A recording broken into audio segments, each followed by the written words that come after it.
Tom and Jerry, you know. Tom and Jerry. Oh yeah, that's good. Tom and Jerry. All right, aloha, friends. Aloha. Oh, thank you so much. You honored our place, our home, by coming. And I apologize for totally disorganized. I just came back from California after a few weeks and getting sick there, getting over my cold. So I sincerely apologize for my inadequacies. Is it But- warm there? It was warm? I was in San Diego. The first 10 days it was, they call it marine layer. Marine layer, covers the whole coast. Dark, chilly, breezy. Then by noon, the sun comes by 3 o'clock, it's really hot and warm and nice. Wow. But you have to be patient. So that was almost 2 weeks. The other 2 weeks it was nice, so I enjoyed it finally. But I had allergies and cold and all these things. Anyhow, so, and they have a very, very big, what do you call Baha'i community there. I think almost 5,000 Baha'is in San Diego. Wow. Really? Yeah, yeah. Very big, very big. Anyhow, so when I read the writings of Baha'u'llah and the Bab, this is the writings of the Bab also, and I see the stirring, the power in the words of Baha'u'llah, the words of the Bab, specifically addressing the hour of the calamities and the victories. So it's very, very clear there will be unbelievable upheaval, unbelievable breakdown of every institution on earth. Political, social, environmental, family, society, everything, culture, moral, break down completely all over. And then meanwhile, the hour, the coming, and that's when the promised day of God will be visible, clear to humanity, to see, hey, there is something going on, what is it? Like even now when I talk with my friends, all of them, absolutely oblivious, absolutely unaware. They don't think anything will happen. They don't know anything. They don't expect anything. They don't feel they need anything whatsoever, So I was talking with a lady because we had 4 hours delay in the airport. So I mentioned to her the fact that I'm a Baha'i and all these things, and so she was a very receptive soul, very noble soul. So she's very hurting and saddened with all what's happening.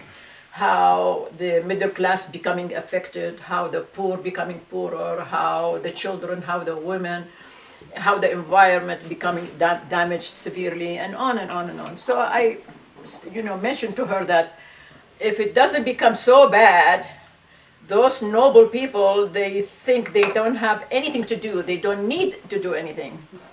But when they see it is becoming so bad, hopefully they will take action. Hopefully we will do all together to take action. And there is this, can you give me that magazine? Thank you so much. So here I saw the letter from the Universal House of Justice addressed to the Baha'is of Iran in 2013, I'm sorry, 2013. And I saw not only every paragraph, literally every word is relevant to today's calamities, today's conditions and situations in the world. So the hour of the deliverance of the world, what I am thinking that we pick up from the writings of the Baha'i faith, from Quran, and if you have anything from any other scripture to share with us, you are absolutely most welcome. If somebody says, oh, this is in the gospel or in the Torah or Buddhism or Hinduism, please bring it and share it with us, definitely. But I have just a few things. I collected few quotations from the writings in the late 80s, 89, 87, something like that. Believe me, that's before the internet. Because when I see the typos, I said, oh my God, where is the fixing and the automated corrections? I said, oh my goodness, that's my hand. So I apologize. And also I apologize, I didn't have time to go and when I came from my trip to make copies. So please share it. Every 2 friends, they can share. So we can read with this and look into it and see what is happening in the world, what's going on, and share opinions. And then when we finish it, these quotations, Courier. Courier, yep. what I prepared after that, we can study from the writings of the Bab, and we can study many paragraphs or chapters from The Guardian. The Promised Day is come. It is so incredibly relevant to today's conditions in the world. And then hopefully, inshallah, we can study the letter from the Universal House of Justice to the Baha'is of Iran also. So maybe we can read now, and because I don't want to keep talking unless we have a basic from the quotations and writings, much better than me talking. So let's see. Why don't you start? And then we go this way, share opinions. And This course is intended to give a Baha'i perspective and understanding to the prophetic phrases from the Quran and the Hadith as well. This course also will cover similar phrases from the Old and the New Testament as well. We will also look into the Baha'i writings in regard to the significance of the hour or the day in which we are living. all right, you can continue for the first quotation. Quotations from the Quran regarding the latter day and references to the Bab and Baha'u'llah. Not equal are these believers who hold back other than those who are hurt and those who strive in the path of God with their wealth and their lives. God hath raised those who strive with their wealth and themselves in rank above those who hold back. So what did he mean here by holding back? Can we read it one more time? Maybe Gert read it? Not equal are those believers who hold back other than those who are hurt and those who strive in the path of God with their wealth and their lives. God hath raised those who strive with their wealth and themselves in rank above those who hold back. So it seems that was addressed to the early believers of Islam. Mm-hmm. So there was somehow suddenly they became multitudes. They all came in influx or in troops. They entered into Islam. Mm-hmm. So it seems like there is some differentiation between those who hold back and those who strive with their.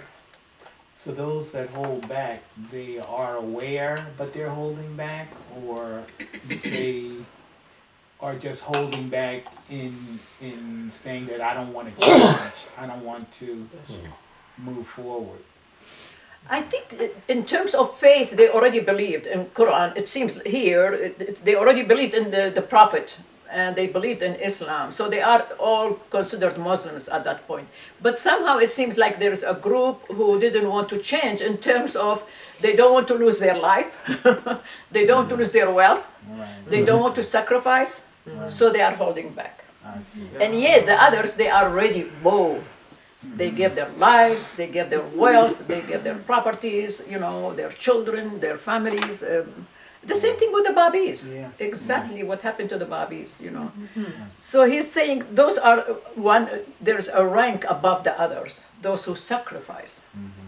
So, so he's calling them to sacrifice. Well, we see it, even today, as, each of us has this challenge to say how much can we Sacrifice. sacrifice, or, in this day, it's not much of a sacrifice, but how much can we serve, and Which means we really can do more a little bit. Yeah. Yeah. It's always there is space for some more a little bit. Okay, Joel, can you read please the next quotation? Can I borrow one? Joe. Oh, sorry. the second quotation? No vision. No vision perceiveth him, and he perceiveth all vision. He is the subtle, the all-aware. And then the next word to it. So, coin ye not any similitudes to God. Verily God knoweth all things, and ye know not. Okay, the third one also, because they are all connected. Nothing whatsoever is there like the like of him, and he alone is the all-hearing and the all-seeing. So these three quotations, Islam came in a very challenging stage where there were 365 gods and idols situated on top of the Kaaba, and every single day they prostrate to one of the gods. Wow. So there was so confusion about what is the shape of God then. And all these three, he showed us how he is invisible, you know, the invisible, the unknowable, the unknowable essence, in the Baha'i terms, you know. Yeah. So from there, you would see that's why Muslims, they don't like statues, they don't like, what do you call Pictures. images, pictures, they don't like to bow to any statue, to any image. No drawings, no colorings whatsoever in the mosques, unlike if they go to other places of worship, so they become upset, they don't like that. So there was all this conflict between different communities because of Muslims, they don't want to bow down to anything. So that was the challenge, telling them he is unlike anything. He is absolutely invisible, absolutely unknowable. So that's confirmed in the Baha'i writings also, you know, that's why. He's confirming at that point. Exactly, yeah. And you know, honestly, the essence of all religions, they confirm the same thing. But we still find loopholes and put images and pictures. And not only that, finally, we worship what I call it, we worship the titles and attributes of God. We make out of them images where it becomes solid. So there is the God of fertility, the God of mercy, the God of vengeance, the God of anger. And so then they become sculptures, you know, they build and then they bow down to it. It's really, originally, it's the attributes of God himself. So then they say, oh, Hindus, they don't know God. I said, why? They said, oh, because they worship so many gods. They worship really the attributes of God. They themselves, they are unaware of the subtleties of the unknowable. Then they say, yes, there is the overall arching overall other gods, the one God. We don't know him, but he has 1,000 names. Which again, in Islam, it says God has 99 names and 999 attributes. Wow. So it's the same. So we get stuck even just in our minds of the statues or that we bow down to, and that's even worse than having something that you're actually physically bowing down to. But when you bow down to something in your mind or worship and turn that into, so to speak, a statue, but it's in your mind, is that? Yeah, but I don't know. I mean, I don't know how to judge which one worse. To me, both are the same. Right. But even the attributes, we don't really understand mercy, and I mean, we can, you know, how do you put your hands on it, you know? So we want to give it our finite definitions, and really it's so much bigger, whatever the attribute is. You know, the religions, they achieve so many stages progressively. Finally, in Islam, they really achieved incredible for over 1,000 years the stage or the station of the mind and the heart and the soul of humanity, where they can somehow worship that unknowable essence without putting anything neither in the mind nor in the front of them. And I grew up with that culture, Middle Eastern culture. I could feel the presence of God. I could feel the power of God, the love of God, the mercy of God. Of course, not only being Baha'i, but this is the decent Muslims in my time. They were the same thing like that. They revered God, they feared God, they were kind, they were loving because of the attributes of God. They were generous, they were just, they were fair. In my childhood, I saw those. Now this is almost diminished. Maybe 5%, 1%, I don't know. But there are decent Muslims after now. You see that. You could feel in their heart, in their soul. Even when they walk, from their demeanor, you feel they fear God. They have we call them pious. I grew up with many neighborhood, in my neighborhood, very, very pious, very kind, very generous. And yet they worship that unknowable God without having the need, neither to imagine it in their imagination, nor through statue. So Islam accomplished an incredible stage of spiritual development whereby the individual was able to conceive of the unconceivable, the unknowable. They only received the feelings of the love of God.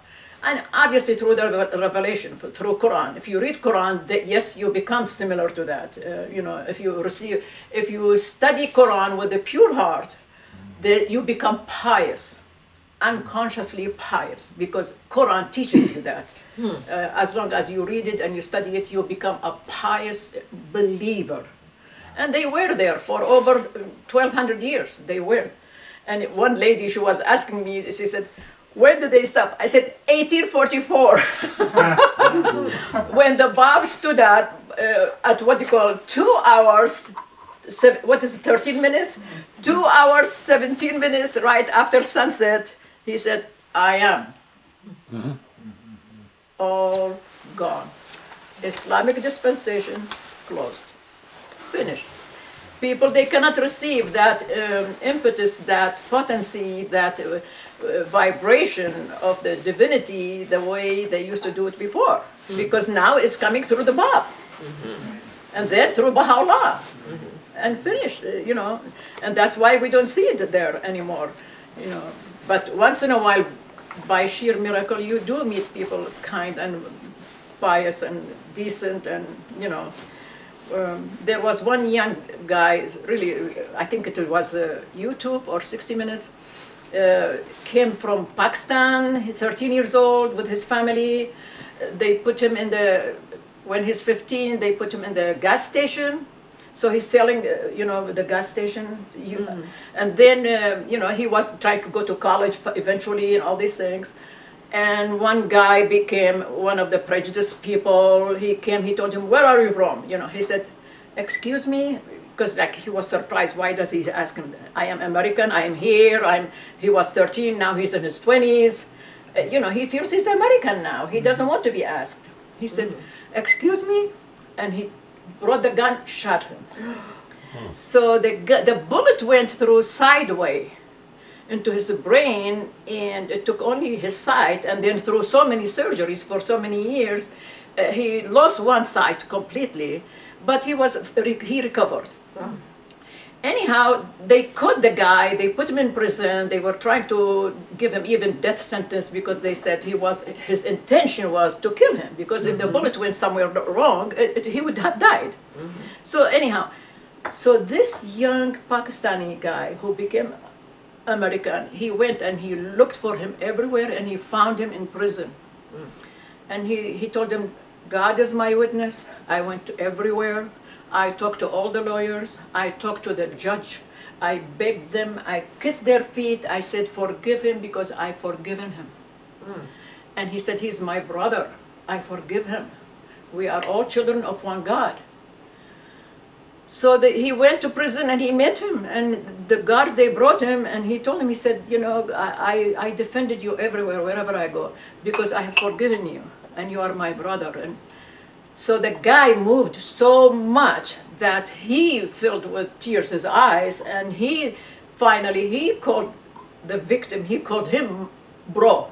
He said, it's okay, bro, don't worry, it's okay. Like now I accept to die. So he accepted his own punishment. And also he considered the guy, the Pakistani guy, he considered him his brother. and I really sobbed my heart when I saw the whole thing. It was moving beyond anything. So here it is, what I'm saying, once in a while you do see the remnants. You do see those pious people. Because this guy did his utmost best to go and find him and tell the judge and tell everybody and that he has forgiven him. He doesn't want him to be even in prison to that extent. So this is the remnant of the piety of Islam. This guy inherited it somehow. Maybe he has. In the Torah it says the good seeds come from good seeds. Pious people, they come from pious parents. We don't know how, what generations, all these things. So it's really nice to see things like that, So it's not always black or white. Right, and I think we also think about in Charleston where they had the shooting. Yeah. And that was another example of pious Christians. Absolutely. So Baha'u'llah provides us these examples. Exactly, yeah. The piety is all everywhere, I think the manifestations, they come to make it the generality, not only the few, because that's how it should be by all of us, And recently when those Jewish graves were desecrated, the local Muslim community actually put up money and they helped cleaning it up. Yeah, and the same thing, honestly, when I was up at Harvard University, we didn't have space for worship for Muslims. And meanwhile, the Jewish temple, even bigger than the synagogue, beautiful temple. So the Muslims, they complained to the president that we want space inside the university to worship. And the Jewish administration came, they said, you are most welcome to pray 5 times in our temple. And Muslims, they would cross the street, they go to the temple, they pray to God in the Muslim way inside the temple. They did the same thing in Texas when they burned the mosque, and the Jewish rabbi said, "We only got 50 Jews in this town. We got this big place here. Come on." Exactly. Wow. Exactly. It is the oneness of religion, oneness of humanity. Tom, please, can you read? Sure. And say thou, I am only a man like you. It is revealed unto me that your God is but one God. Therefore, whosoever desireth to meet his Lord, let him do good deeds, and associate not anyone in the worship of his Lord. So here it is. Even the Prophet Muhammad here, he dissociates himself from the closeness to the divinity. He says, I am just like a man like you. And don't ever associate anything with God when you worship God. And then it is beautiful here what he's saying, and associate not anyone in the worship of his Lord. Then he says, therefore, whosoever desireth to meet his Lord, let him do good deeds. So that was the, I think in either Catholicism or, where it says either act or faith. But in Islam, very, very, very strong emphasis on the good deeds. It will lead you into the faith also. So the good act is very, very great obligation. So that's why the good deeds and charity, hospitality, people are very famous with it. That sounds like he's abrogating the clergy. Yeah, he did. He did. He absolutely did. That's why this is all imitation now recently. In the last century and a half, Muslims, they imitated the Christianity 100%. They became the imam, he's paid and he has position, and that was nothing for centuries. He had no position, he has no power. The only ones they have obligation is wherever they pray, one of them will volunteer to stand up to be the imam. Imam means the first. To be the imam, to lead them, because the prayer is complicated. You have to stand, you have to kneel, you have to prostrate, you have sit down to, what do you call it, you cross your legs. And then you have to stand up again, raise your hands. So so they always see him and they do with him all the time. They perform the obligatory prayer. That's the absolute only condition. And it is volunteer, suddenly whoever. Like now if prayer time, you'll say, all right, you'll stand up or you'll all lead her. step by step. Nothing else, nothing else. That's the only single position in Islamic theology whatsoever. No any other things, nothing. Now they give between haram and halal means which one it is allowable, which one is not admissible, and then they give verdict to be killed for anybody to that extent. So, you know, the corruption is beyond any measure, by all means. Yeah. All right, another one, please. John, yeah. And the earth shall shine with the light of her Lord. See, this is, now it begins, you will see the word, the title, the Lord, it's really the title of the Bab. Whenever from now on, and you see throughout the Quran, when it refers to the Lord, it's really the role of the Bab. And the Lordship, you know, if you read it in the dictionary, it's almost like, not custodianship, but it's really caring, compassionate to be Lord, the Lord of the house, the Lord of the, you know, in charge, but in charge in a positive way, to take care of, So the Bab is the Lord of mankind. He came to take care of the humanity at that point, to lead them to God, and that is to lead them to Baha'u'llah.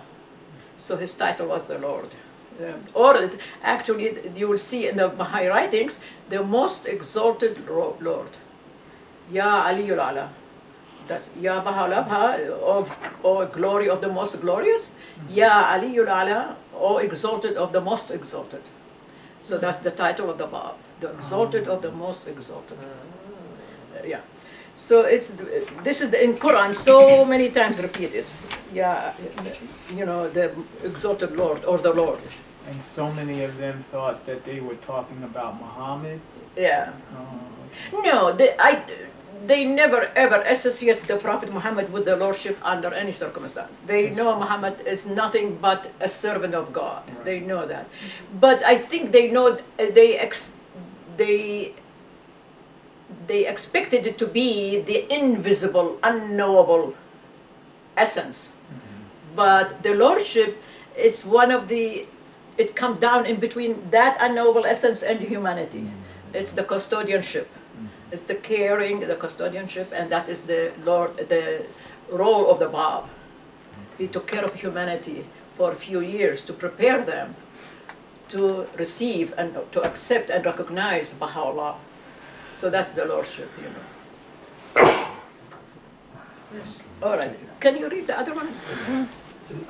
The God of mercy hath sent Quran, hath created man, hath taught him the Bayan. See the Bayan now, people, the word, that's the Arabic language eloquency. The word Bayan in Arabic, it means eloquence. Eloquence, you know, eloquent speech, eloquent talk. But truthfully here, he was referring to the Bayan of the Bab. The book of the Bab. So he mentioned the Bayan. He taught him the Bayan. He taught the Bab the Bayan. But the Bab revealed the Bayan. It's God who taught, you know, the Bayan. Yeah. And then the other one? Shall they who have knowledge and they who have not be treated alike? Yeah. So those who are aware immediately, they understand. They even recognize these differences between the Bayan, and the word Bayan means eloquence, because that's why most of the theologians who became Babis, they are learned. They are incredibly learned, and scientists and scholars and learned. So they understood. Those who have knowledge, they really feel it, they understand. So they recognize that. And then another one, please, John. We will surely show them our signs in the world and within themselves. See, within themselves, they see that, they feel it, they understand the signs of God, and they understood the signs of the Bab and the names of the name of his book and all these things. Yeah. So please read, Jerry. Yeah. They are like the brutes, yea, they go more astray, for the vilest beasts in God's sight are the deaf, the dumb, who understand not. So now he's coming very angry about the other group who absolutely refused to even recognize anything. They never recognized Muhammad, they never recognized the Quran, and now they don't want to recognize the Bab, they don't recognize the science of God in the dispensation of the Bab either. So he is now attacking those people, those who refuse completely to acknowledge anything from God. But that was that they consciously refused as Yes. opposed to, Yes. they're just ignorant. No, yes, they refuse, yeah. Because he said he gave them the capacity to recognize. Yeah. And yet they refuse, which means they have the capacity and they refuse. All right, can you read the other, please? Yeah. Verily, we created man in the goodliest of forms. See, that means he has cognition also. That's among the goodliest forms. Yeah. John, please. This one. Dost thou think thyself only a puny form when the universe is folded up within thee? See, you cannot minimize yourself, who you are. Can you imagine? The whole universe, he said, folded up within thee. You remember where it says, I mean, even that in the Christianity, what do we say? In God's, we created man in God's image. In God's image, yes. Yeah, in God's image. You see? But you have to know that. You know what I'm saying? Well, you have the capacity. You have that. Yes, but we're all functioning at different levels of understanding and development. But we have the capacity, like Baha'u'llah says that we are a mind of inestimable Yes. gems. Yes. But then we gotta dust it off. Oh, They're latent, Yeah. within inside of us. Yeah. But if we don't choose to make that effort Yeah. to go forward and understand and humble ourselves and ask. That's the biggest challenge ever for humanity, is to take charge and also put effort. Put effort. And if you don't put effort, you lose, you miss the whole thing. Commitment. Absolutely. Sustainability. Yeah. Yeah, John? And paradise will be brought nigh to the righteous, no more a brief distance. That is very beautiful, yeah. Then the Quran is full of images, unbelievably moving images. And paradise brought nigh within proximity. And if you think about it honestly, paradise is the absolute garden of Rizwan in Baghdad. What a proximity more than that. I mean, you enter it and you entered paradise. That's the land, that's the garden where Baha'u'llah proclaimed his mission. And it is nigh unto you. It's right there. It's right in your midst. It's not somewhere way far, and there is nobody knows when we will be in paradise. It's right there. It's right now. Can you believe how nigh it is? And we don't recognize. And it's prophesied in the Torah, in the Gospel, in all the scriptures of other religions. It's Baghdad. Do you know what the word Baghdad means? It's the home of God or the city of God. Or paradise. Bag is the garden. And Dad is the biggest God ever in humanity they worshipped. Always humanity worshipped idols and gods with the little g, but always they understood there is a big God somewhere. He's the biggest. They don't know him. They cannot reach him. It's the Dad. D-A-D. So Baghdad, the paradise of God. And that's the garden of Rizwan. the garden of God. The city of God, the garden of God, And it's always nigh unto us that we can step into it within our own spirit and mind. Absolutely. Absolutely, yeah. Does the name also mean Ba? What's that? Ba? Is the name also Ba? Baghdad? Ba? Well, Ba means even in Persian language also, or Sanskrit or Persian, and even in the German, it means garden or paradise or something. It's not a reference to Baha. No, that's not. Ba, I don't think so, no. But it means garden or The paradise. first word of the Bible and the first word of each of the surahs is B. B, that's Ba. from Baha, yeah. Ba, It yes. could be B from Ba also, the same B, Yeah, you know. yeah. That's the same letter, yeah. Yeah. It's unbelievable, yeah. All right, the next one, please. Enter ye therein in peace and security. This is a day of eternal life. So he's inviting us to enter into it. enter thee into it with peace and security. And it is the day of eternal life. That's the same thing. Well, you know, I think even in the Torah it says the Garden of Eden and paradise and heaven, it all refers to a place in Iraq, and it says between two rivers, Euphrates and something, you know, Tigris. Tigris, it was called something else. Yes. Isn't that unbelievable? Yeah. You know, so, and that's where Baghdad is. And why they called it Baghdad? Because even those religions, way prior to Christianity, Judaism, Islam, they used to worship God, and that was his garden there, the biggest God they worshipped. Is that, there's a quote, something about him, Baha'u'llah walking by the river Shebar, Yeah. that's in the Bible, that Yeah, exactly. Yes, exactly. Yeah. Well, it says the royal family will come to the Euphrates. Exactly. Yeah. Wow. Yeah. Another one, please. And listen for the day when the announcer will call out from a place quite near. Can you believe this? Who's the announcer here now? The Bob. Quite near. From where? Shiraz. Quite near. You know. So that was the first trumpet blast. You remember? Yeah. Two trumpet blasts. The first trumpet blast. The announcer quite near. Yes. And Linda, please. The day when they will hear the mighty blast in truth, that will be the day of resurrection. That's it. Now it is the day of resurrection. When is it? You could say yes, from the first trumpet blast, which means when the Bab announced 2 hours, 13 seconds, minutes after sunset.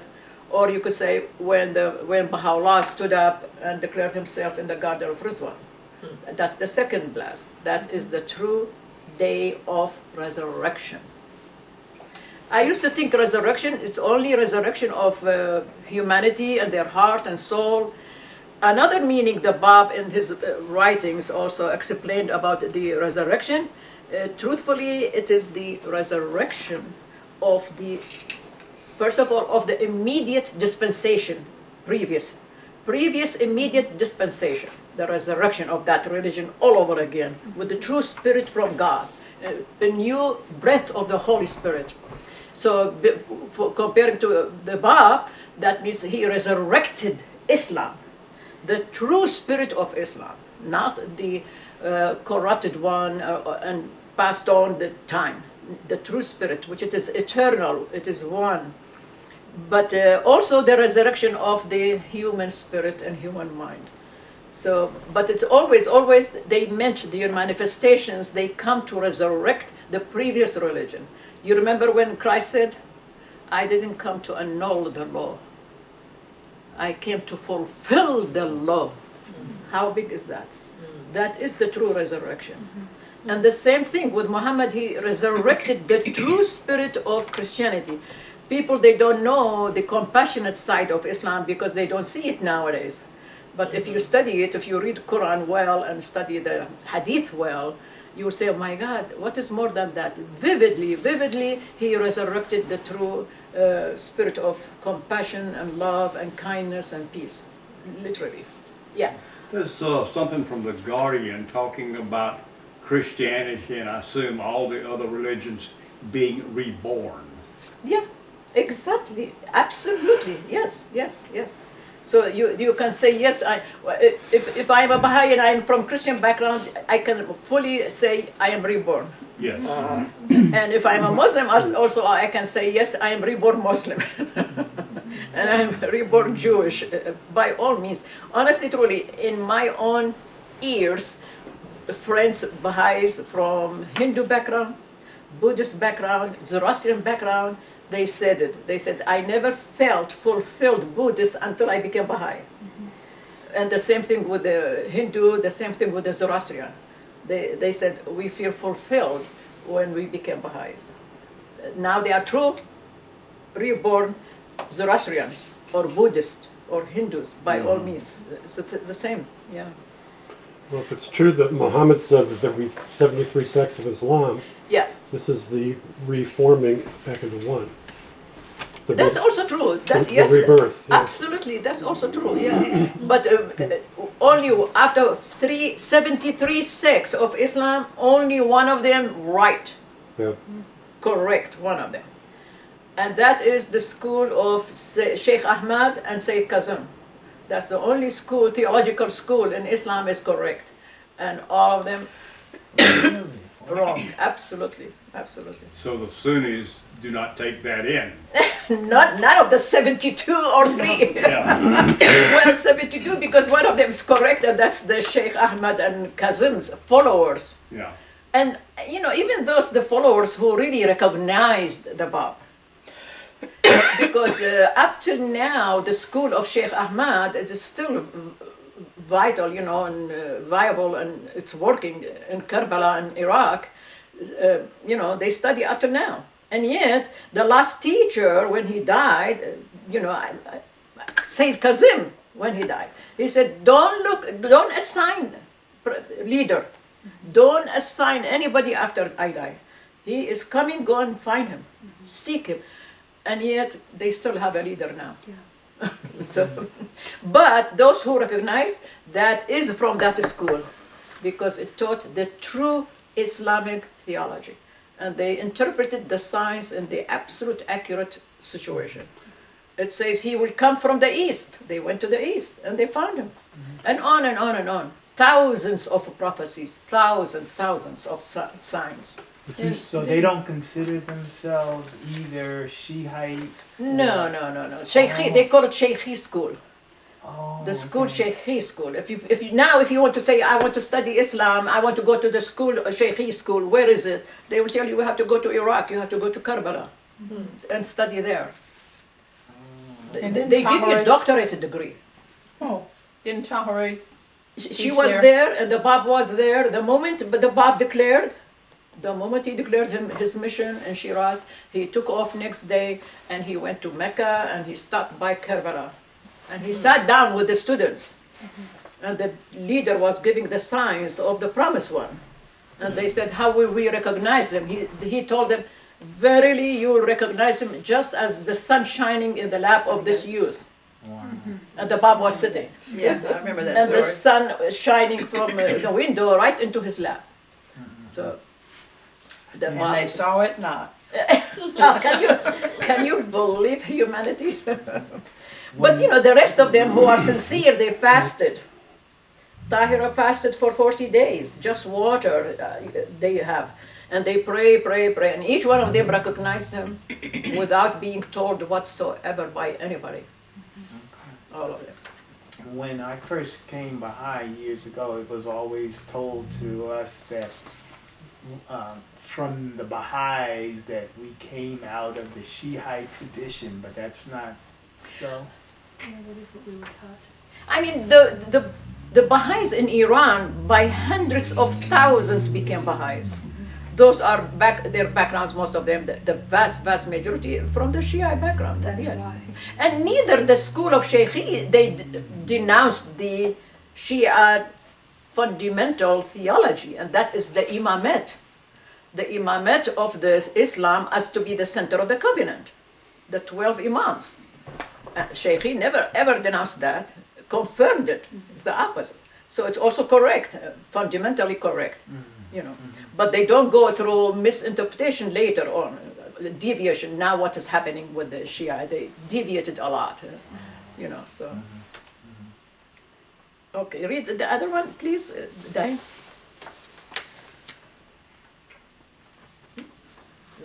No, Diane. Oh, Linda. Linda, I'm sorry.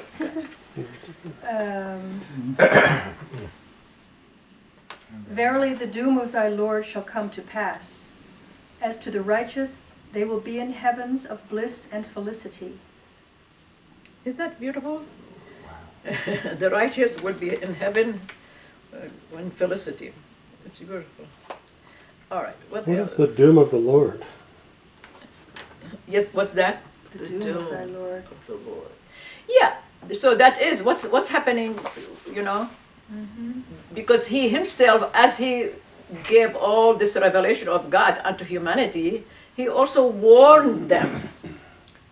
The warning of what? Of utter destruction, and that you will go to hell and that you will be destroyed if you don't recognize me. That's, and all of us, we think, oh my God, the burning hell, the fire.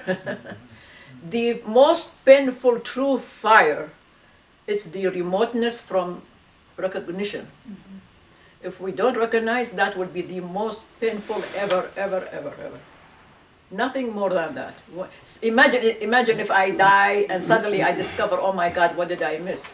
That remoteness in itself will consume me much, much more than any other fire, physical fire, whatsoever. You see? So that is the hell, that you will be in that pain state, you know, the state of that infinite pain. Right. The Bible talks about the dividing of the sheep and the goats. Yeah, yeah, that's the same, yeah. It's interesting because, you know, sometimes for me, you know, just like as you just said, you get glimpses of it when you, in this life, when you say, wow, I procrastinated and I missed an opportunity. Or I didn't do what I should have done, and you can't go back, and that is like, oh, and you know, it just gets to you. There is no pain more than that, no you know, pain whatsoever. and you get that right here. Yes. It's right here. Yeah. You know. Yes. Yes. You know, the prophet, you know, if you study the hadith, the oral sayings of the prophet is really pure joy. So his uncle raised him because he was orphaned. His uncle raised him as his son, his own son. So he loved him dearly like his father. And finally they came, they said, Prophet of God, please come, run. Your uncle in bed, he is dying.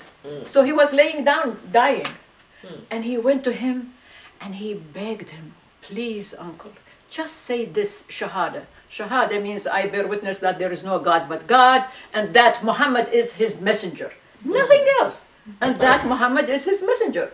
But this is his nephew, and he raised him as a child, and he cannot, with his arrogance, and he was the leader of the Kaaba, powerful leader of the tribe, and he wouldn't and he told him, please, like he's dying now, like before you die, just say it.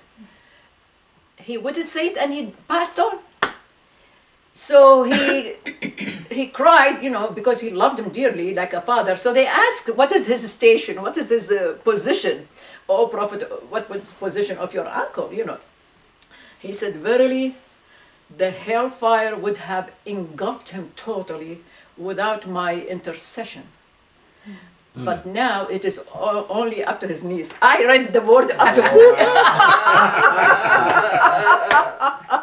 I just burst. I said, oh, but you know, the prophets and the manifestations, they say things is so joyful sometimes. Yes, that's what I was saying. You know, sometimes I'm reading the writings and they are so humorous. I mean, Baha'u'llah would say something and I would just die laughing. You know, it was just amazing. Can you believe this? Maybe Verily, without my maybe intercession, the hellfire would have engulfed him to the top. But now it is up to his knees. Oh, my. Only a little How does- suffering. How Yes. does that fit in about the writing saying that because you being a Baha'i, your kin, which would be your blood relatives, I guess, about the other, having a certain Oh, station? station or For blessing, five but they did generations. not accept the faith. Well, So, But, I mean, is that similar to what you're saying there? okay. The real meaning in the tablet of tablets of Baha'u'llah, and I have it in Arabic. He said, verily, the station of the believer and the blessings and the bounties, it will reach up to 7 of his ancestors. 7 of his ancestors, not all the relatives from here.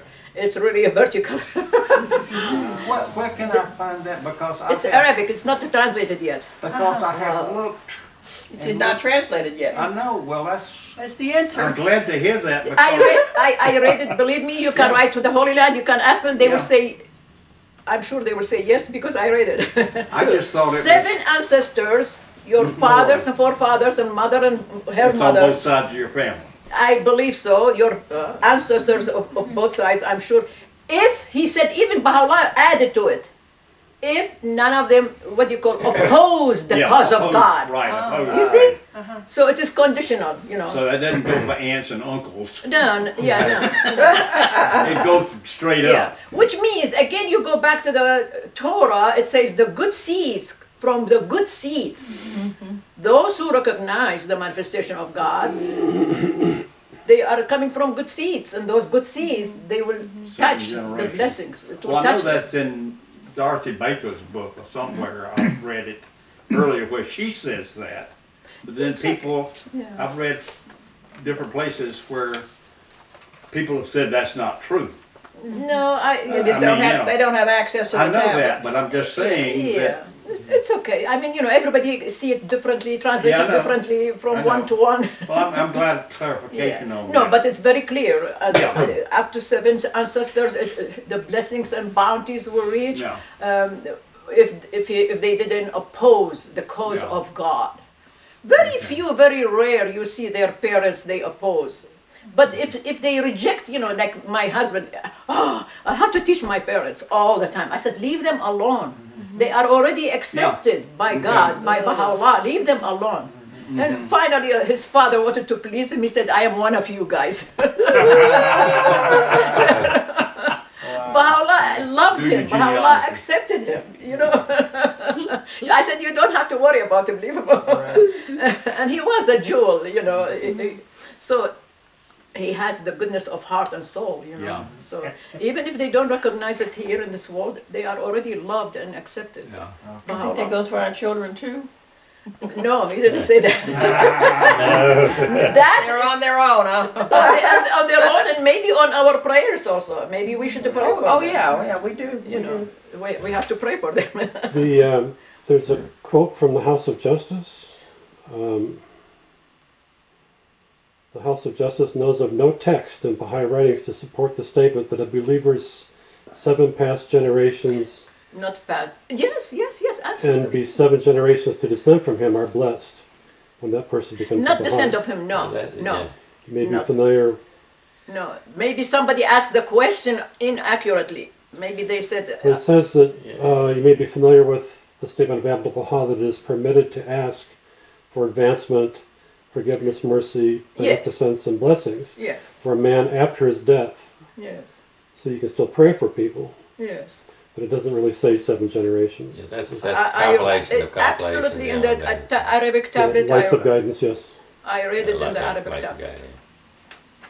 But it doesn't say children, generation, only ancestors, only the forefathers, Okay. you know, not the children. And that was also, you know, Turn that around in my head. So, Grandpa, you're out of luck. No, I mean, you know, if nobody opposed the faith clearly, like some of them, I only one in my lifetime. I met a friend from in Indiana. I mean, her parents they were totally opposing the faith. Not only some of them they keep quiet and they are peaceful and that's okay and that's fine, you know. But some of them they just you'll go to hell, constantly. Well, go and study it first. Hopefully, the mercy of God, infinite, will surround them. And that's like you just mentioned. Even though they were brought up in the Christian faith or whatever religion per se, even though they transitioned, they still would have the blessings of 7 generations before. Yes. Absolutely, Yeah. absolutely. Okay. Well, My father did not have a chance to accept or reject the faith. Yes, exactly. But you know, maybe your father or grandfather, they were alive when you became Baha'i. You know, so. Nobody in my lineage was alive. Why? But I'm saying some of the Baha'is, by all means, they had their parents, their grandparents, and, Oh, yeah, right. and they That- opposed them, and Oh, yeah. the others they didn't oppose. They were happy, you know. I guess nobody can check up on Christians was Yeah, saying. who knows? All right, Anne, please. Where are we? The hour is nigh. Oh, the hour. The hour is nigh, and the moon is cleft asunder. As to the righteous, they will be in the midst of paradise of gardens and rivers, in an assembly of truth, in the presence of a sovereign omnipotent. In the presence of Allah. Can you believe? Is that unbelievable? And the symbol of Islam is the moon, the crescent. Exactly, yeah. So The the cleft. moon is cleft asunder. Finish, ended. Yeah. Yes, because the symbol of Islam, yeah, it's the moon. They put it on their flags and things like that, you know. It's really cleft. Say, don't worry about it. Don't waste time. And those foremost in faith will be foremost in hereafter. Those will be nigh unto God, in garden of bliss. No frivolity will they hear therein, nor any chain of ill, only say, peace, peace. Salam. What did Baha'u'llah proclaim in Baghdad? Universal peace. And the garden of Rizwan, it's just peace, peace, nothing, nothing. And the companions of the right hand. That's interesting. Peace be unto thee from the companions of the right hand. Continue, please. God is he, than whom there is no other God, the sovereign, most holy, the peace, the guardian of the faith, preserver, the exalted in might, the irresistible, the supreme. Glory to God above any partners they attribute to him. See, this is all from Quran, and see how many times the word peace came. And that's why when they greet one another, they say, Salaam alaikum, peace be upon you. Salaam alaikum. And if you ask them about what is the sign of the latter day, you know, they will say, there will be paradise, and there will be, you don't hear any word, any sayings, any speech, but peace, peace. They know that. And when they say Salam Alaikum, then the other person repeats back Alaikum Salam Salam. wa rahmatullah, which means, and peace be upon you and God's mercy. They add to it. They always add something else in response. Their intention is to extinguish God's light with their mouths, but God will continue his light. Even the unbelievers may detest. See, now he goes to the enemies who rejected and opposed and fought him constantly. Why? They want to extinguish the light of God. So, you know. Verily we have tested them, as we tested the people of paradise, when they resolved to gather the fruits of heaven in the morning. The morning means the symbol of the new day. In the morning, they gathered, that is, they gathered in a new day. You know, they gathered the fruits of the revelation of Baha'u'llah. So, because they hear always the revelation. Baha'u'llah revealed always in the Garden of Rizwan. Praise be to God, the cherisher, the sustainer of the worlds, most gracious, most merciful, master of the day of judgment. Master of the day of judgment. This is very, very important because, you know, when they say, thy kingdom come on earth as it is in heaven, so who will be ruling in the kingdom of God? It's really the king of kings, the sovereign. And that is the one who will be there. And he will be the master of the day. So he's the ruler, he's the sovereign, he's the king, and he is the master of the And that's judgment. the unknowable essence, or are you saying that that is The moment we attribute anything? attributes and adjectives and titles 100% we mean the manifestation. The unknowable essence, it says, all the writings, even in the Quran, it says above any name and titles and attributes. Even names. Even names. That's why when the manifestation says, I am God, because he is only the mouthpiece of God, revealing everything from God direct, but we really don't know the unknowable essence. So it's okay when the manifestation say, I am God, because at that point, be and it is. It is in his hand. So he is the ruler, he is the sovereign, you know, and he can do whatever he willeth at that point. And therefore he is the God of that dispensation, you know. So is the master of the day of judgment the Sahib Zaman? You can say that, yeah. Master of the day of judgment, that is, you know, like Hakim. Hakim means ruler or judge. Okay. So he's the Hakim. Are there other titles that say the same thing? Definitely, yeah. But Sahib Zaman is the Lord of the age. That's again the title of the Baal. The Lord of the age. So Sahib Zaman, and they would go out and... Because that's in the prophecies. Yeah. It says, you know, yeah. But give the glad tidings to those who believe and work righteousness, that their portion is gardens of bliss beneath which rivers flow. Again, the rivers, Tigris and Euphrates. Every time they are fed with fruits, therefrom they say, why this is what we were, why this way we were fed before. So which means they are given things in similitude, and they have therein a chaste spouse, and they abide therein forever. The similitude, which means it's going to be the same revelation, because it's one revelation, it's the revelation of God. So it's going to be the same revelation of God. That is the similitude, which means the same fruit it was given before by the other prophets, by the other manifestations. And then now he goes about chaste spouse and abide therein forever. Because now, you know, every dispensation when it comes, there is so much moral corruption in every possible way.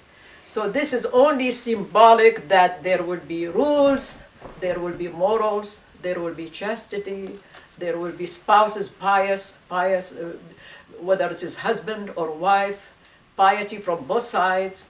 The corruption was so bad when Christ came in Judaism, to the extent they used to stone the female to death if she commits adultery. And Muhammad was upset with that. He said, how come when the woman commit, you only stone her to death and you leave the guy? You know, so, and now when it says a spouse, any spouse, it doesn't matter. It has to be chaste. Chastity demanded from both, not from one side only, from, you know, only female. Well, I guess it's the same today in a way as far as abortion and things like that. Yeah. I remember a very conservative radio host. People would call in, men would call in about that, and he would tell them, it's none of your business. I always remember that, him being so conservative. Yeah. But on that particular issue, he said, I'm not going to discuss it with you. Honestly, I know, yeah. It's interesting, you know, chaste spouse, whether man or women, but they're not like actually making that a physical attribute of being chaste. Could be chaste in your heart. Oh, absolutely. Well, the in first, your mind. Yeah, the first real meaning, it's really the spiritual meaning, the spiritual chastity of the mind, of the heart, of the spirit, of the soul, and then of the body. And to the extent it went all the way to the Baha'i faith, the chastity also included even the physical. In the future generations, there will be incredible ideological chastity demanded and required, even the body, definitely. To the extent, if the spouse declared to the spouse, male to female or female to male, that yes, this is what I've done, blah, blah, blah, the other spouse, they have full right to what do you call, to annul or to cancel the wedding even. They have full right. So chastity will be so incredibly profound in the future, to the extent that even chastity of hair, of body, of nails, of feet, or because you have to wash, you have to clean before you pray, and on and on and on. And chastity of, you remember, it's all in all religions. It's the way we forget them, the way we don't practice them. What did Christ say? He said, if your eyes sin, you look at the neighbor. Right. Do you see? Isn't that incredible chastity? Yeah. And how much do we do it? That's what I'm saying. Is there any hope? Oh my God, Even Jimmy Carter talked about lusting in his heart, and he said he was guilty. See? And he's a, preacher Yeah. Right? somewhat, Wow. in Yeah. Oh my so. I mean, as I told you honestly, I grew up in Islamic world. There was incredible understanding of chastity of everything. There was incredible chastity of where they walk, they see their neighbor, the lady or whatever. Their eyes, they cast their eyes. My father always cast his eyes when he see the lady, and he greet her and he cast. And the same thing with all the male neighbors, the same thing. They don't dare to look at the face of the female. They cast and they say, Salaam alaikum, mother of so-and-so, mother of so-and-so, if she has children. And that they never look at her eye to eye to face, and it's unbelievable. I mean, you see that yes, it did include all the physical, the spiritual, the social, the moral, the chastity of the soul, of the heart, of the spirit, of the mind, of the body. That's why God make it progressive revelation. Every revelation we develop and we arise and we ascend to so much heights beyond any limit in those attributes of God, to reflect those attributes of God in a true sense, in a complete, comprehensive and a true sense. And that's why Islam brought those attributes of God very, very close to the totality, to the reality, to the infinity. And that's why I said they were able even to worship the unknowable essence without envisioning, imagining. When I came to United States 45 years ago, and I used to ask my friends, they were very well educated, because I was in graduate school. They were also with me and all these things. And somehow when we talk about God, they give me his description as to be an old man with white beard.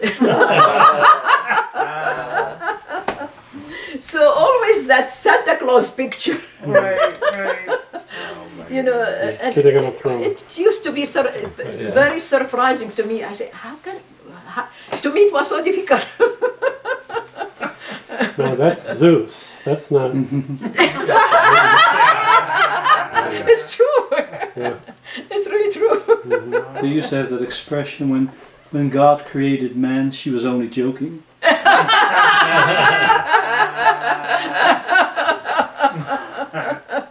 That's beautiful. When created woman finally got it right.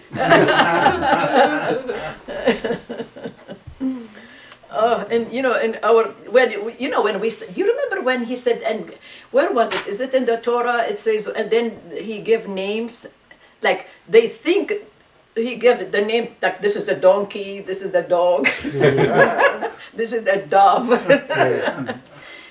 The names, these are the attributes and names of God. He gave the names, he named them, which means he revealed them. The kindness, the mercy, the beauty, the courage, the decency, the hospitality, the generosity, the mercy, the forgiveness, and on and on. These are all the names and attributes of God. He named them, which means he revealed them now. We need to understand them, we need to learn them, we need to emulate them, we need to become kind and generous and merciful and forgiving. And it's not, what's the point of, now I know it is a cat. What did that do to me? Right. Whether I'm kind or not, or generous or not.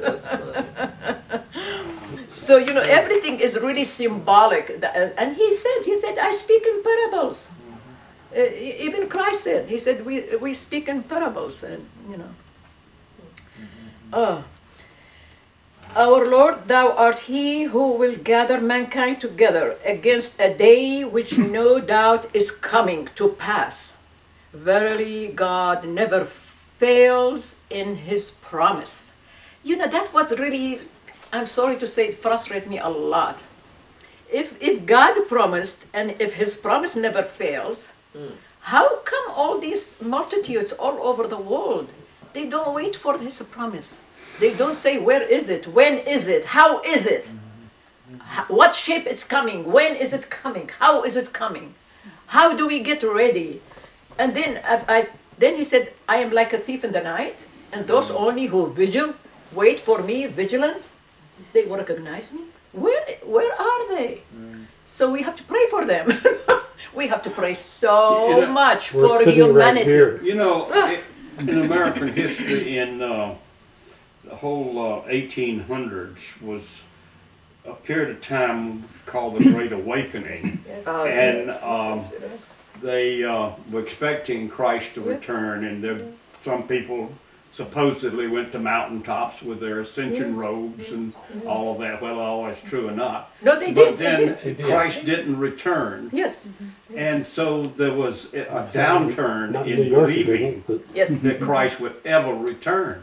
And I think most people today, a good percentage of Christians, they're not interested in that. They're interested in preparing. They don't, most of them, I think, I'm not sure what the numbers are, don't even believe So that how is did to he say, return. I shall come like a thief in the night? Huh? How did he say, I shall come like a Well, you thief can in the bring night? that up and then, they just poo-poo it. Well, they went to the Holy Land. When you said they went on mountaintop, they went to the Holy Land. Yeah. And then Baha'u'llah was in the prison in Akka. And he said, how dare you come without visiting us? Yeah. Really? Well, they were just in the wrong location. They passed him by. Yeah, well, he was in Akka, and they went on Mount Carmel, which is what, an hour distance? Yeah. And they didn't see him, they became... 20 minutes by bus. But on the other hand, we are told we will have entry by troops, and that we have to prepare ourselves Well, for those people that will be coming. Well, not only you have to prepare ourselves, they are coming by all means, and we have to even help them to come and see the light. That's why I said we have to pray so much for humanity. When I pray for all the Baha'is in the world, and sometimes I talk about vision. The Ark of the Covenant. I put the Ark of all the Baha'is gathered around the covenant, around the Ark. And then I said, and humanity. Because humanity, they need prayer in order to recognize. Plus, in addition to our prayer, our actions and deeds, and get involved with them. Hopefully, by the end of this course, we will say, this is what we are going to do, this is what we should do, this is what we should be doing, and I'm waiting for that. We have to. All right, so please, you read it. Those who reject faith, neither their possessions nor their progeny will avail them aught against God. Nay, they are themselves but fuel for the fire. You see? What a big warning. Yeah. What a powerful warning. Another one, please. Say, shall I give you glad tidings of things far better than those? For the righteous is paradise, nigh to their Lord, with rivers flowing beneath. Therein is their eternal home, with chaste spouses and a rizwan from God. And God is watching over his servants. It's an incredible verse from Quran. It gives you the rivers, gives you the word Rizwan, and gives you chastity and purity. In some of the scripture, or all the scriptures, it gives indication of obligatory prayer, and it says, he came with a prayer. That is a symbol for that he shall come with a new revelation, that he will dictate a new law, that he will prescribe, a new obligatory prayer, and all the other laws. So it became a symbol for a religion. When they, in the Quran it says Abraham brought a prayer, which means really he brought a whole Sharia, he brought a whole spiritual law for humanity, and the same with every manifestation of God. So the chastity became symbol for morality in general, morality of soul, of heart, of mind, of body, of everything. So he gave them just one symbol, and that's it. That's how much they can comprehend. Right. 1400 years ago in the desert, there is nothing. How do you show them chastity? How do you symbolize chastity? There's sand, and there's eagle in the sky, and there's spouses. He said, okay, it's a spouse, chastity. So it became synonymous with chastity, which is really the generality of chastity. That's why they cast their eyes, that's why they don't see the neighbor, that's why they don't look at the women, and on and on. So it became symbol. All right, and the other one? As to those who deny the signs of God, and in defiance of right, they slay the prophets and slay those who command others to deal justly. Announce to them a grievous penalty. See? I mean, they persecuted the prophets, they slayed the prophets, they martyred the Bab, they crucified Christ, they persecuted all other prophets. So they will get grievous penalty. Just is just, justice is just justice. Nothing goes unpaid, so. Anyhow. But that grievous penalty would be the fact that they were made aware that they, so it would be all on them. Yeah. They would be. Yeah, punishing themselves. Yeah.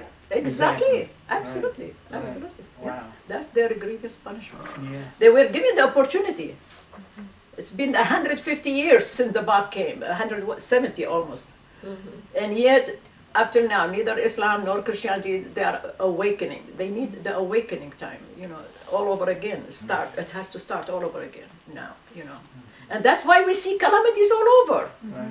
Right. I was in California, and you should see the Californian floods and the destruction and the unbelievable, a whole highway, billions of dollars to fix it, let alone the commuting. The delay and the conversion to other places, because they work, they have to go through that highway. Do you see the economic impact?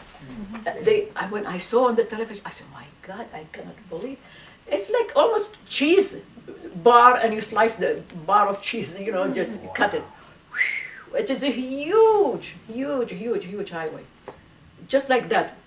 I mean, Mother Nature say, hey, look, who's more powerful? Kurt, please, can you read? Not all of them are alike. Of the people of the book, some are righteous, and they rehearse the signs of God through the night, and they prostrate themselves in adoration. So the people of the book, who are they? Jews, the Christians, and the Muslims. Christians, Judaism, definitely Hinduism, Buddhist, all these people of the book. Yeah. Hinduism, Buddha, at least according to Muslims. Well, that is really just the oral, because in Quran it says, and even the Magi, it says, that means the Majus who worship fire, which means the Zoroastrians. Yes. So even the Zoroastrian is really mentioned in Quran. So it is mentioned the Buddhists and the Hindus as to be among those ummah. Ummah means the group, the followers of one prophet. So they were mentioned in the Quran. Buddhists, Hindus, even Zoroastrians, and they know nothing about it. Muslims in Middle East about Zoroastrian. So it is mentioned in Quran, but they always misinterpret. They always try to show you they don't understand it. Then they say, oh, there is no such. It's just like when they say, yes, Muhammad is the last messenger. I said, show it to me. There is no word in Quran that says Muhammad is the last messenger. It says the seal of the prophets. And yet, if you ask them what's the difference, they know the difference. They will say, oh, prophets only to prophesize about future. And what's the messenger? Oh, he bring a book, he bring a sharia, he bring a law. Okay. There is no word that says the last messenger, Muhammad, in the Quran. Absolutely none. So why do you say, no, he is the seal of prophets and the last messenger? No.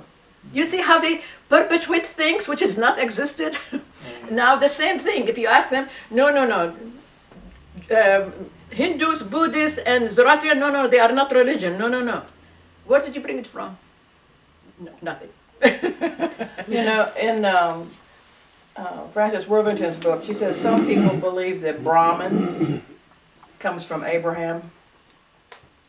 It's possible, but you know, like a Krishna and Ram. There is Ram, there is Krishna, and then on it goes. The manifestations for thousands of years, and then Buddha came among the most recent, maybe 600 years before Christ, even 600-700 years.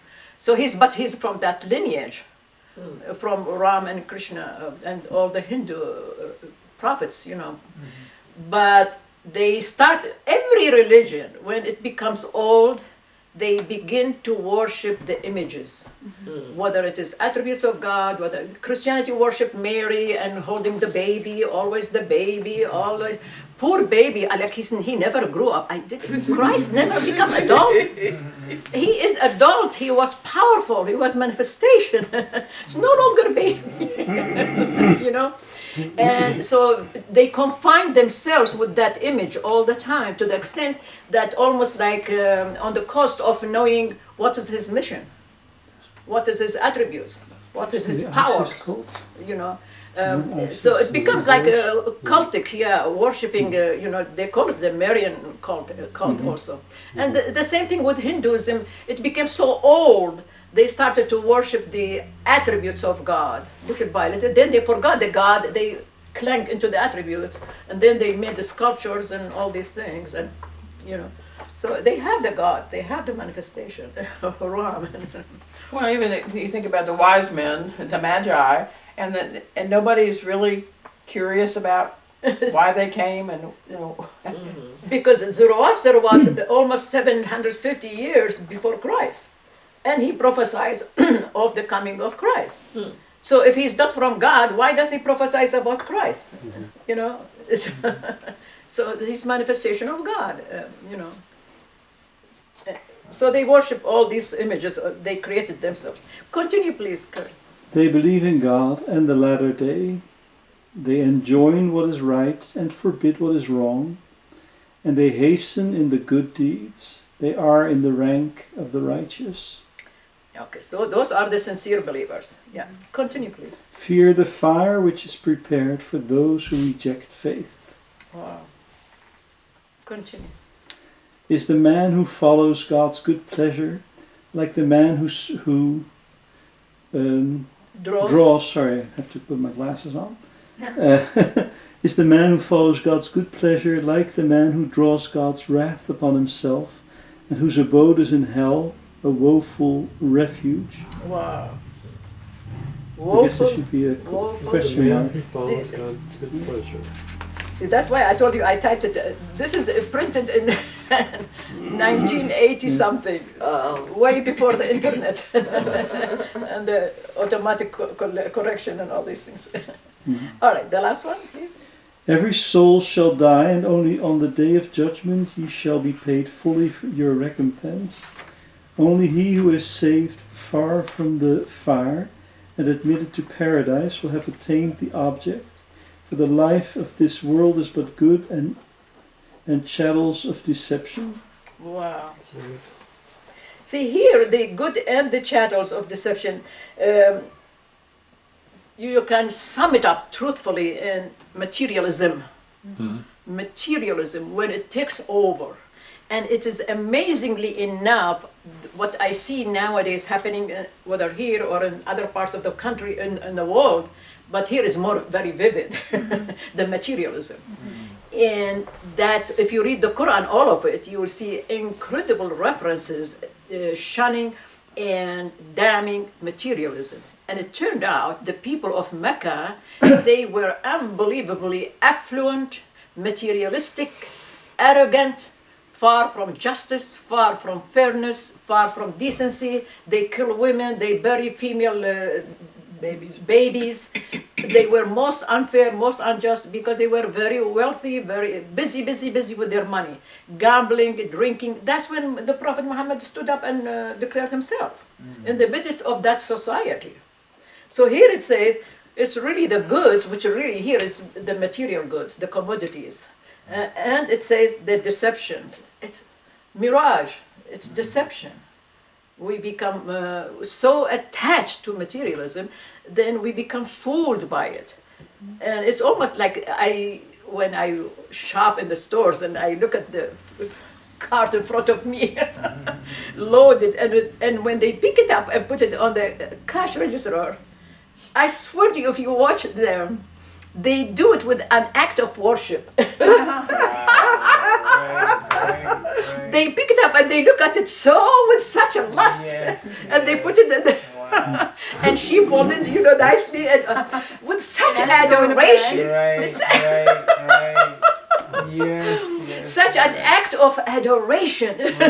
You're right. Oh my It's goodness. the world of deception. Can you say this is only nothing but piece of sand, grain of sand? Oh my goodness. Sometimes I see myself, when I'm shopping like that, I'll have my fruits and I want everything just in one particular bag. I want this and want that here, and I'm lining it up, in sections.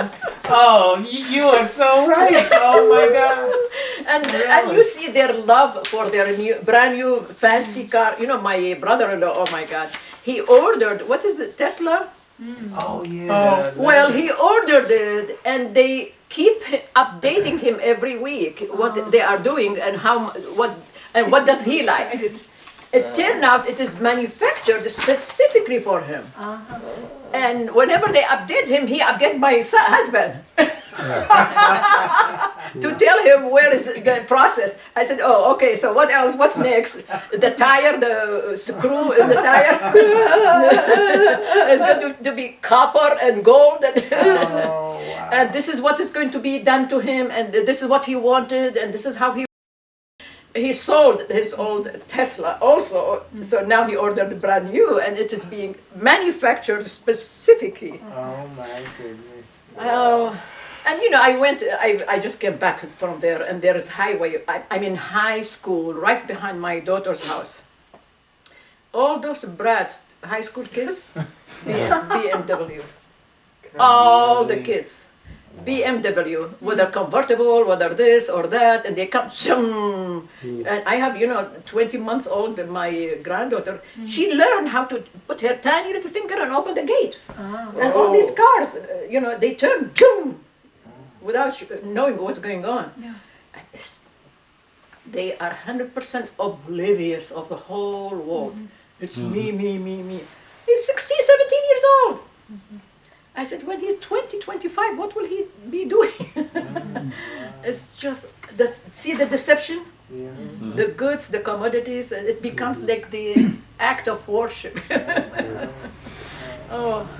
We each have our addictions, and we each have our yes things that we cherish. So, but that honestly, it should increase our fervor for prayer for humanity, to help them to wake up and to reach them and work with them and teach them and show them this has no meaning whatsoever in one way or another. And so. I'm a member of the YMCA, the Family Y, and I go there for yoga and some exercise. And a couple of weeks ago, when I was standing waiting for the yoga studio to open, all the other people standing around waiting, they're all excited about getting the teacher to put a signature on their little piece of paper. And I said, what is this? And they said, well, if you go to 20 classes in the next 4 weeks, and you get the teacher to put their signature on it that you were there, then you get a prize. I said, well, what's the prize? It's a bag. I said, I don't need any more bags. But it's a...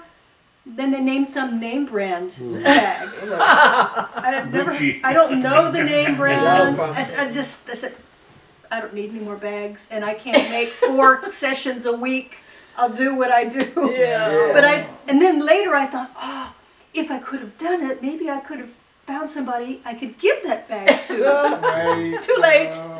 If you miss a week, you can't catch up. But I Yeah, thought but that Greed was becomes a interesting. competition. Yes. Because it's not just a bag, a shopping bag, or a fancy bag. It's got some kind of a name on it, and that's enticing people to exercise more. Yeah. Well, I think the latest letter from the House of Justice on economics. I think I'm anxious to study that a little bit more and try to figure out. Absolutely, yes. As soon as we finish this, we get into those letters, especially the one also to Iran and the one, the more recent also, by all means. Especially the one to Iran. To the Baha'is in Iran. I could not believe how they put the dot on the letter to that precision about the economy and the consumerism and what does it mean and what's going to do. Even they called it, can you believe this? That's why we should really study it soon, because I think they called the materialism the opium of today. Yes. Wow. Of the soul, the opium of the soul. Do you see? So Yeah, well, in the Isn't that very what Marx last, called it? very last line, Isn't that that what chatters Marx of called it? deception, Yeah. that means Actually, that deception owns Yeah, you, Lenin, Marx, just called it like well, the someone first one addicted called to opium. Feuerbach, Yes, but yeah. Marx Opium owns them, Yeah. you know, and it's the same thing with the materialism and Yes. those children you were talking about, that it's the car owns them. Has Absolutely. anyone ever read Stephen King's book called Needful Things? yes. Yes! Yeah. That's a fantastic book that really speaks to that. Because the things do end up owning you. Exactly. It's a fantastic Okay, I'll have to read that one too. Very different than a lot of his others. Yeah. Needful Things. Needful things. But you know, I mean, when I was saying like teenagers, they drive all these fancy cars, and how they materialism own us rather than we own it, because in many cases I watch their local news, just like here, the same. It turned out like, you know, he didn't even pay attention. He was 14 years old boy going to school, and he got killed by a 19 years old Yeah. girl, just driving. Because the same thing, because her mind is not around her. Her mind is where she wants to go, what she wants to do, and nothing else. And Or texting. Texting is what I think. it's Yeah, and- unbelievable. And yet, my daughter and son-in-law are already shopping for a car that Joanna will drive now, but when Emily, who's 14, turns 15, can drive, and then they'll turn the car. So all this energy around picking the right car so that Emily Make can sure it's a drive. tank. Yeah. yeah. That's amazing how much energy that we expend, just that energy, you know, in our thought process, what we're doing, what we're putting it to, you know. We It's may, so and the draining. children, they take everything for granted. Yeah. That you are supposed to provide them with that. No, but you know, that's what happens to the deception. All right. Do we have time to finish one more page? All right. Joel, can you read, Okay. please? Our Lord, grant us what thou didst promise unto us through thine apostles, Yeah. and save us from the shame on the day of judgment, for thou never breakest thy promise. See how this is all clear, so clear. And you know, this is all from the Quran. It's so clear. Why they don't see these things? They don't read it. They don't study it. They, you know. So the apostles are the prophets? Or? Yes. Okay. Continue, please. And their Lord answered, Never will I suffer to be lost the work of any of you, be it male or female. So here it is, the equality of male and female. Both will be recompensed equally. O ye who believe, persevere in patience and constancy. Vie in such perseverance, strengthen each other, and fear God, that ye may prosper. Persevere in patience, constancy. Vie in such perseverance. And Strengthen each strengthen each other. So, the believers, Baha'is, we need to encourage each other, strengthen each other, support each other. How then, if we brought a witness from each nation, and we brought thee as a witness against your people? How then, if we brought a witness from each nation, and we brought thee as a witness against your people? On that day, those who rejected the faith and disobeyed the apostle will wish that the earth will cover them up, but never will they hide a single fact from God. Can you imagine? Brought a witness So the from each witness, nation. every prophet will be, that there's another verse from Quran that says, there shall be a witness of every ummah. Ummah means the followers of that manifestation. Okay. So as Jesus will be the witness for Christianity, for Christians, and Moses for the Jews, and Muhammad for the Muslims. And he will say, oh God, I already told them all these things. Where did I go short? He didn't go short in anything. He made them know everything. Continue, please. Those who reject our signs we shall soon cast into fire, as often as their skins are burnt. We shall change them with fresh skins, that they may taste the penalty, for God is exalted in power wise. I mean, see the warning, how powerful? I can see the visual, Can you? just the visual. It's so powerful, it's so powerful. amazing. I mean, you would be scared to death to read it. Yeah, And that's you what I'm would say, saying. please spare me, Yes, please right. God protect me, guide me, protect me,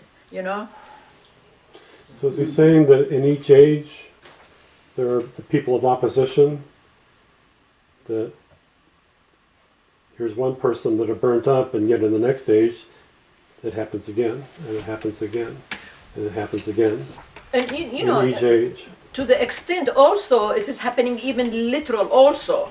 Yeah. Because there was, especially the war between Iraq and Iran, so many people, they got burned, and next day another. What is that bomb with the fire? What do you call it? Napalm. Exactly. It came back again on them, and they were the same people. They were already burned, and the next day they got burned again, all over again. So it's almost like another skin, the other layer of the skin got burned again. It's just unbelievable. Isn't there a statement that the people who oppose the promised one are the same as the people who oppose Muhammad? Yes, That in each age? yes, yes, the same, yeah. It's, because, like even I meet, for example, I had a friend from Israel.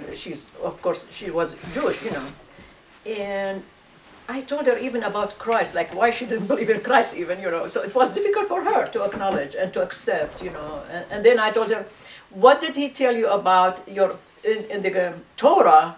Didn't he say he will come in the latter day? Oh, I didn't say he will come. I said, didn't he tell you he shall gather you from all over the world into the Holy Land? She said, yes. I said, what is the other part of the fulfillment of the prophecy? She didn't remember at all. I said, that's when he shall be there. The Lord, he shall be there, the Lord of peace. And Baha'u'llah is right there in the Holy Land. Yeah. So why did they form successfully? Yeah. And all these Arab nations, they couldn't beat them whatsoever. They couldn't defeat them whatsoever. All these years, 70 years. Yeah. And yet they don't say, where's the other prophecy? Where's the other half of the sentence? Isaiah 35 says that the promised one will be a road by which the Jews return. So he has to appear first, then they return. Can you? Oh, So we were driving on the train from Haifa to Tel Aviv, talking with people across from us, and they identified themselves as Zionists, people who yeah. were for the establishment of the nation. And they said that there are Orthodox people who think that the nation cannot be formed until the Messiah comes. See? So they're against the idea of forming the nation of Israel. Yeah. And I, of course, realizing that I'm in Israel and I can't teach, Yeah. I couldn't even tell them. So I think I said something like, well, maybe they were right. That's the other half, because there's no way it can be formed, the nation, unless he's coming. And if you follow, they follow the same road. which is Baha'u'llah from Baghdad all the way to Turkey, all the way to Syria, Yeah. and to Turkey, then to Holy Land. And that's where they came from, all over Middle East. Well, it also says knowledge will be greatly increased. And so that's what I talk with Christians. I say, knowledge has been increased. The Jews have returned. So why aren't you looking? The amazing thing is like he's right there, he's in the middle, in the heart of it. Yeah. Yeah, their hair is nigh. The German Templars built the buildings down below. The Lord is close. The Lord is here. Yes, I saw that sign, yes. Yeah. Yeah. Well, even Baha'u'llah told the what's his name, Wilhelm, that you Kaiser came to the Wilhelm. Holy Land searching for your Lord and you never inquired about us. Oh, the Kaiser? Wilhelm, Kaiser Wilhelm? Yeah.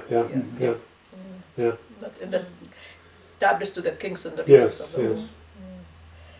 Yes. Can you continue, please? God will say, this is a day on which the truthful will profit from their truth.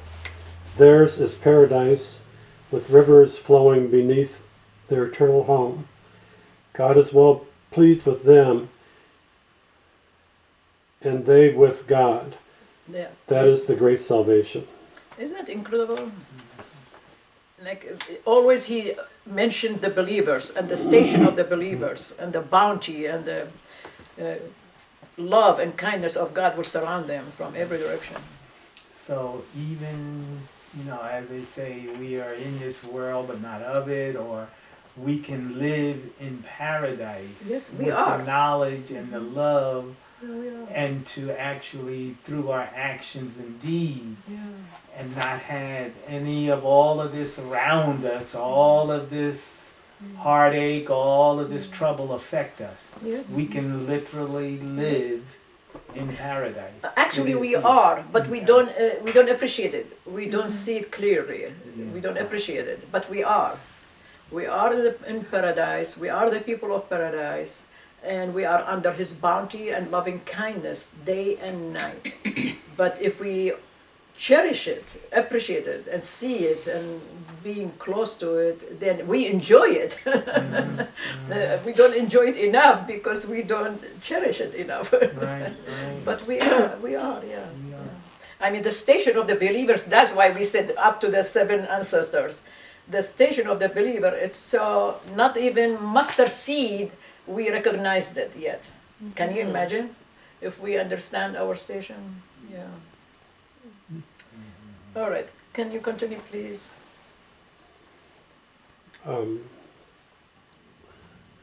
Lost indeed are they who considered attaining the presence of God to be falsehood, until they were confronted with the hour on a sudden, and they say, "Ah, woe unto us, that we took no heed of it, for they bear their own burdens on their backs." Can you imagine? The countless warnings. People of the West, they condemn Quran to be so pessimistic, so fatalistic, so negative, and on and on and on. These are the negativities. It's the warnings. It's the warnings. It's full of warning. But also it is a glad tiding giving. You see the beautiful thing, the people of paradise and the station and all these things. These are the glad tidings. But with it, there is the warnings for those who not heeding yet. He's asking them to heed and to learn and to wake up and to see and to understand and realize, What is the significance of the term the hour? Why does he say the hour? That's why, because we really don't recognize that this is the hour it began with when the Bab stood up.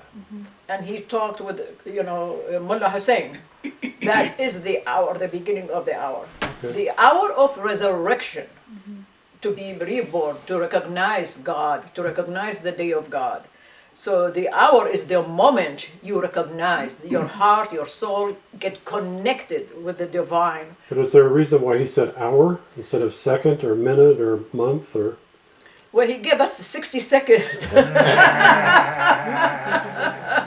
to give us chance Right, to yeah. wake up. Right, we got the 6, so it's a gradual awakening, you know, and we get closer and closer, you know. The hour.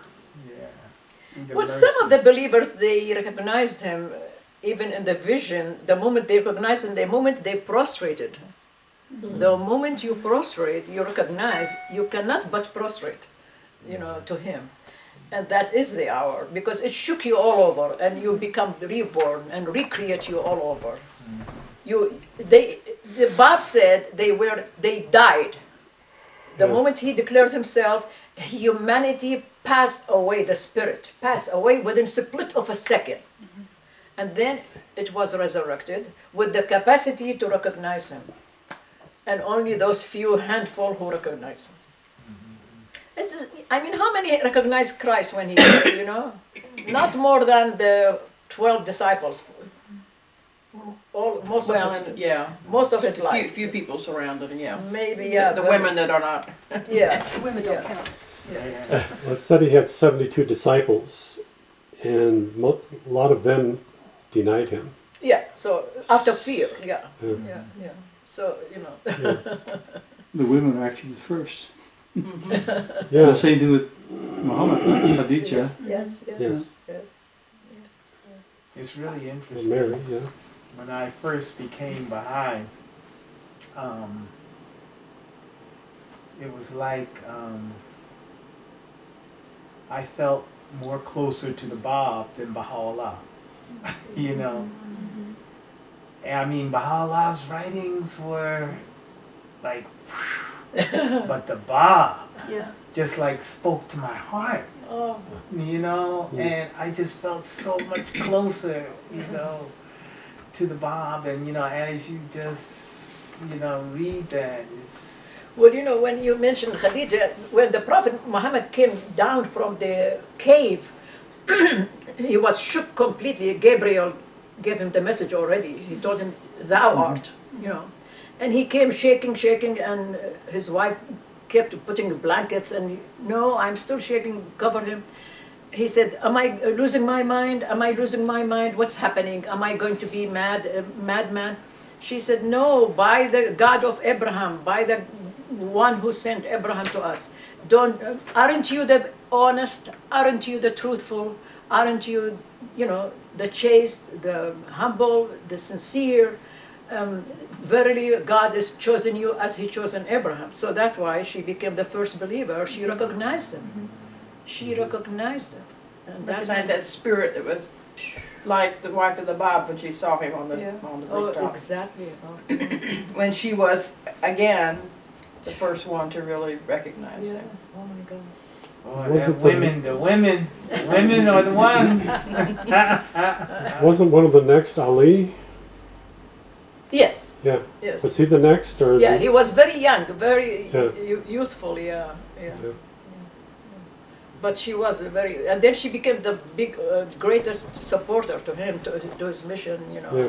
Yeah, Abu Bakr was the second or third believer. Maybe third, Abu Bakr. And then some of his relatives, cousins and uncles, and little by little. Yeah. All right. Can you, Tom, continue, please?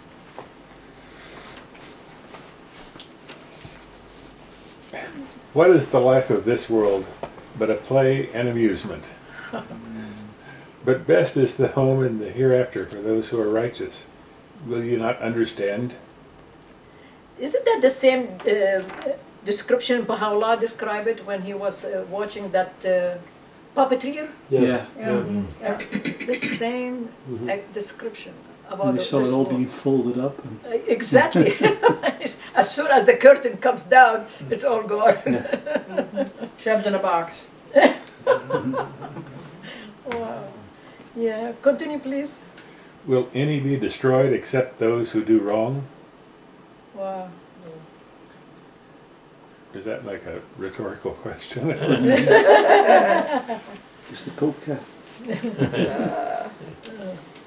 These are all from the same chapter. Yeah. So, Continue, please. We do not send the apostles but to give glad tidings and to warn, so those who believe and reform their lives upon them, there shall be no fear, nor shall they grieve. Can you imagine? No fear, nor shall they grieve. You see how beautiful the glad tidings? You know, and all the scholars in the West, when they condemn the writings of Quran and the style and pessimistic and fatalistic, whatever, they don't pay attention to the positiveness and the beauty of the positiveness. They just look at the negative. And he says they give glad tidings and he warns. Why don't you mention both? Because the glad tidings in the most beautiful imagery, if you read the Quran, from now on, if you read it, you'll say, oh my God, the way he's describing paradise, you feel, you are right there from the images. And the grapes, and the figs, and the flowers, and the birds, and on and on. The imagery just exquisite beyond anything, the imagery of the Quran. The positiveness of the glad tidings. And of course, the warning is also as fierce as possible. The heat of the hellfire, which it is not physical after all. You know. And here it is: they shall have no fear, nor shall they grieve. How? And it is really true. We have tranquility in our heart.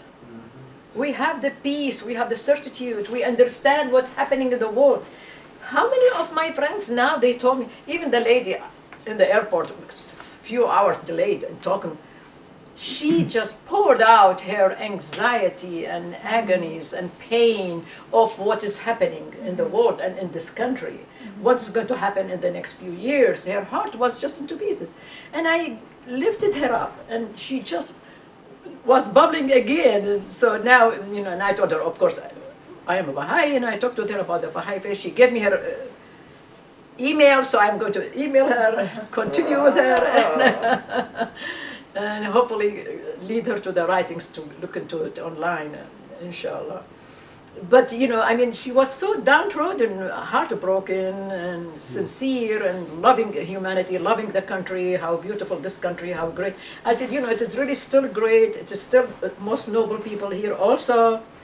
They will realize a few things are going on wrong, and they will arise, and they will straighten things.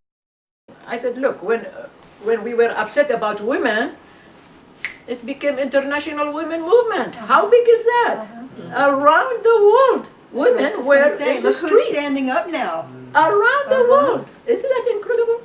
And, you know, and if we are upset now about Medicare, elderly, senior citizens, children, and the same thing now, all the meetings, all the councils, all the concern, the noble people, you know, I said, believe me, we have a glorious future. So she was lifted up a little bit.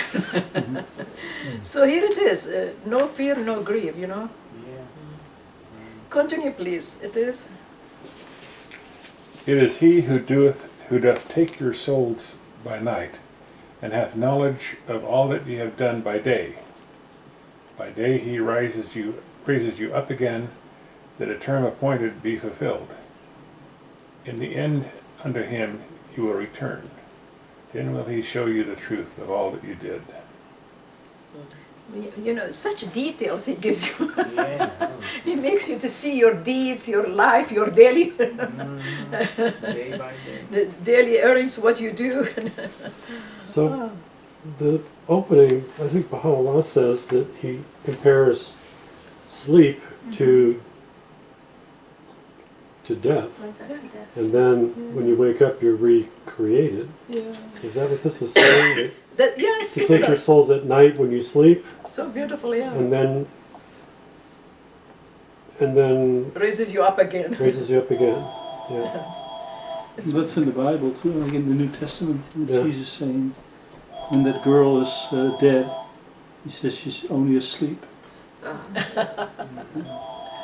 Well, you know, it's, Abdul Baha talked about it. He said that during our sleep, our soul roaming Yes. discovering maybe the other world, seeing things all over. And it's really amazing. I mean, I wish we can remember everything. Yeah. Yeah. Where do we go? What do we see? But see, you know, that's really amazing to me for years, actually. When I go to sleep, I would dream. And in my dreaming, I would believe that that's the real world, and this is the dream. Wow. And that's the reality. You know? And I mean, I would really, you know, when I'd wake up, you know, I said, wow, you know, Where was it Baha'u'llah was saying, if it is not there, how in the world you see things and after a few years it will happen exactly? You know? You already traverse, you go there and you see what's going to happen. Yeah. Is that incredible? I'm telling you, I mean, I see I rise, I move without, you know, and I feel, I sense myself doing that, and what a blessing. And then I'm thinking when I wake up that I can still do that, you know. But, I mean, it's really amazing. I mean, There is I don't remember the name of the island and the culture in the South Pacific. It's a small island where the dream has become so important to that culture that they have trained themselves to be able to have control in the dreams, and they remember the dreams, and they allow the dreams to rule their actions during the dreams. So they have a very peaceful That controlling your dreams is called lucid dreaming. lucid dreaming, yes. Oh, wow. But it goes beyond that, because they are allowing the entities that come to them in these dreams to guide their daily lives when they are awake. So they have a very peaceful society. I still have the book. It's about dreaming. I think the book I read is called Lucid Dreaming. I'm not sure. But that culture is described, and it's like, oh. Well, you know, the dream is almost, it's not almost, the dream is the reality. Yeah. And we reflect that in our life. So even if we didn't see that dream, we are reflecting what is the reality. But if we are so translucent, then we see it in the dream. But it is the reality, we are reflecting it. So it is the reality. You remember when the father of the Blessed Beauty of Baha'u'llah, he went to the theologian who interpreted dreams, and he said, I saw a dream. My son was swimming and all his hair all over, floating, and every strand of hair, a fish attached to it. And he explained it to him. Yeah. That's the reality. Your son will be so important that nations will be attached to him. Nations to be attached to what he's saying. And that's his revelation. Now Baha'is around the world attached to Baha'u'llah, following his revelation. Isn't that incredible? I mean, the father saw that in the reality, in the world of reality. And so many of the early believers, because of dreams. And I know quite a few Americans became Baha'is through dreams. So. Of course. Yeah. I think honestly, the more we are busy in this world and the world distracts us, that's why we don't remember it. The less connection. We see it, but we don't remember it at all. The more, I used to intentionally, once a year, I used to go somewhere, either mountains or valleys or ocean, wherever I have Baha'i friends, we go for retreat. Just go for a retreat. Whether 3 days, 5 days, you know. In Baghdad, believe me, I used to go to Sulaymaniya, where Baha'u'llah went for his retreat. And, you know, I become so detached from this world. I pray dawn time in the mountains, the sun comes out. Oh, and the birds chirping. It's unbelievable. Even wild turkey. Go, gobble, gobble in the mountains. And the echo goes all over.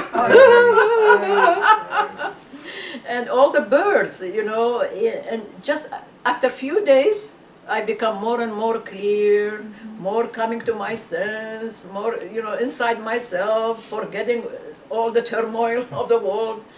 And then the dreams become lucid, the understanding, the meaning, and, for 10 days, 2 weeks, 3 weeks sometimes. Even here in the United States, only here in Georgia, I didn't do that. Wherever I had Baha'is, they say, oh, I have a cottage, blah, blah, blah, near Lake Michigan, or this or that. And we go, 4 or 5 of us. Put fire, eat simple things, chat, read tablets, and quiet, peaceful, go for a long walk. We need that. We need it so much. Now, when we go camping, we take everything with us. Cell phone, television. I mean, I had a camper in Canada. Oh my God, they were so sophisticated. I almost wanted to say, hello. What are you missing? And then why did you come? Right. Oh my goodness. They don't want to part. Detached To from part self. with Yes, anything. right. And yet, these are the things distracting them from the truth. It's so. How do we help them? We have to pray for humanity. All right, the last sentence. Tom, please. Yes. Say, he hath power to inflict you with calamities from above and below, or to cover you with confusion in party strife, giving you a taste of mutual vengeance each of the other. See how we explain the signs by symbols that they may understand. He gives them everything. What else more than that? Confusion, parties, mutual vengeance. It's unbelievable. I do not understand this sentence, by the way. To cover you with confusion in parties strife? What does that mean? Well, when we become the sectarian and the denominations and the sects and the political parties. Well, maybe there should be an end between parties and strife. Oh yeah, okay. Well, parties strife, which means like exactly for example, this is just an example. The strife between Republicans and Democrats, for example. Yeah. That's confusion and Party apostrophe. Oh, okay, apostrophe. Yeah. Oh, yeah. I'm sorry. Yeah. That, I told you there was no internet when I typed it. No spell check. Yeah.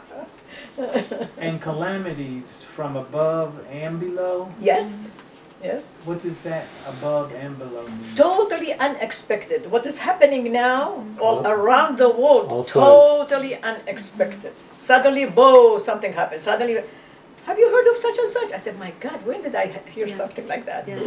It's just unbelievably now, things happening. It never happened before like that. It's so amazing, suddenly, from everywhere. Because, people, they say, we will seek refuge, we will run away, we will seek safety. We will go to our own homes, which is solid, formidable, and look at the houses, millions of dollars. And then what do you call that? Landslides, the flash floods, flood, yeah. landslide. And here it is, it's gone. $4 million house, $6 million homes. And I see them when I walk around the beach and I see all these cliffs and all this. I say, oh my God. And now, honestly, I used to go to the near beach near my daughter's house. And I used to go down and walk on the sand. And now this rain, 3-4 weeks ago, it made it so, what do you call, vertical. Like, I was so scared. I said, my God, they have to spend, I don't know what, in order to strengthen the, what do you call, sidewalk thing. It just eroded. Unbelievably. Because 4 weeks ago, there was a big storm. It reached Southern California. And it affected that immediately. And yet, what I'm standing on, it's already concrete and already solid, But it became solid, it's straight, right? There's no any sand sliding gradual at all. So they have to fix it. Like that dam Yeah. in the Northern California that just washed It's out. unbelievable. Yeah. Did they So- fix that? So wherever we think our security is going to be, there's a fixing to it. No. whatever we seek refuge to, it's going to be destroyed no matter what. Nothing. Well, and that's why we have to be the haven. Exactly. Honestly, truly, exactly. Because that's when, Because they lose everything. Yeah. It's going to go. Whatever they thought, fortress. This is our formidable mountain, our refuge. It's going to go. It's going to go. You know. I think it's in Isaiah. He says that people try to hide themselves in the earth and cover themselves in the dust in this day. And for fear of the Lord, and in Baha'u'llah's writings, he says this is one of the greatest proofs of his manifestation. Enter ye into the rock and hide ye in the dust for fear of the Lord. The interesting thing is the Hebrew word fear of the Lord, phonetically pronounced, is Baha'u'llah. Really? I was flipping through a Hebrew lexicon one day and went, whoa, Baha'u'llah. Oh my God. And Well, you know, also there is a group now which is really kind of a good, large group. They are digging, not tunnels, but they are digging deep down and building fortress, fortifying. And they are bringing dry food, dry fruits, and all these things to last them for years and years. And I do feel sorry when I look at it because everything will be destroyed. Survivalist groups, yeah, when we first got married, we went to a survivalist. That's the same, And I thought, I walked out of there and I said, I don't want to live my life like that. Yeah. I mean, I can That's have what the a few Mormons canned goods, do. a couple of gallons of water in the garage, but you have to be obsessed with it. the Mormons keep a year's supply of food. Yeah. So if there's ever a calamity, learn where the Mormons live.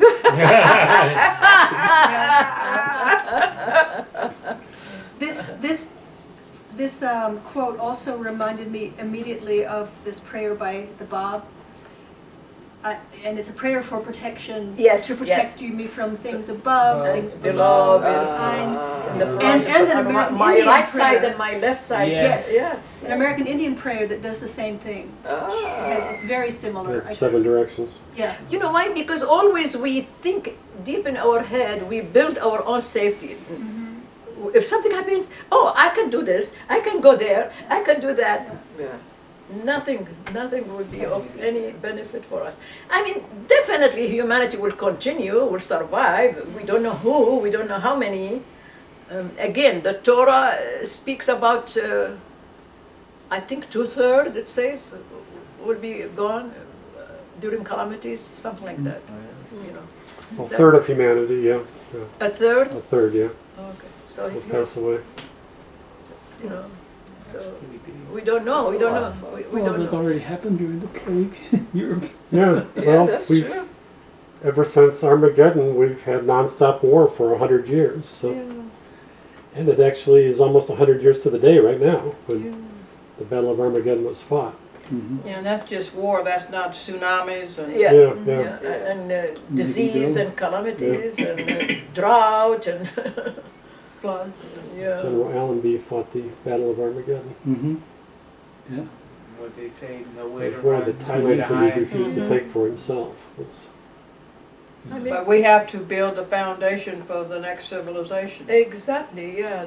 The new one. it's already pretty much built. We just got to show it to people.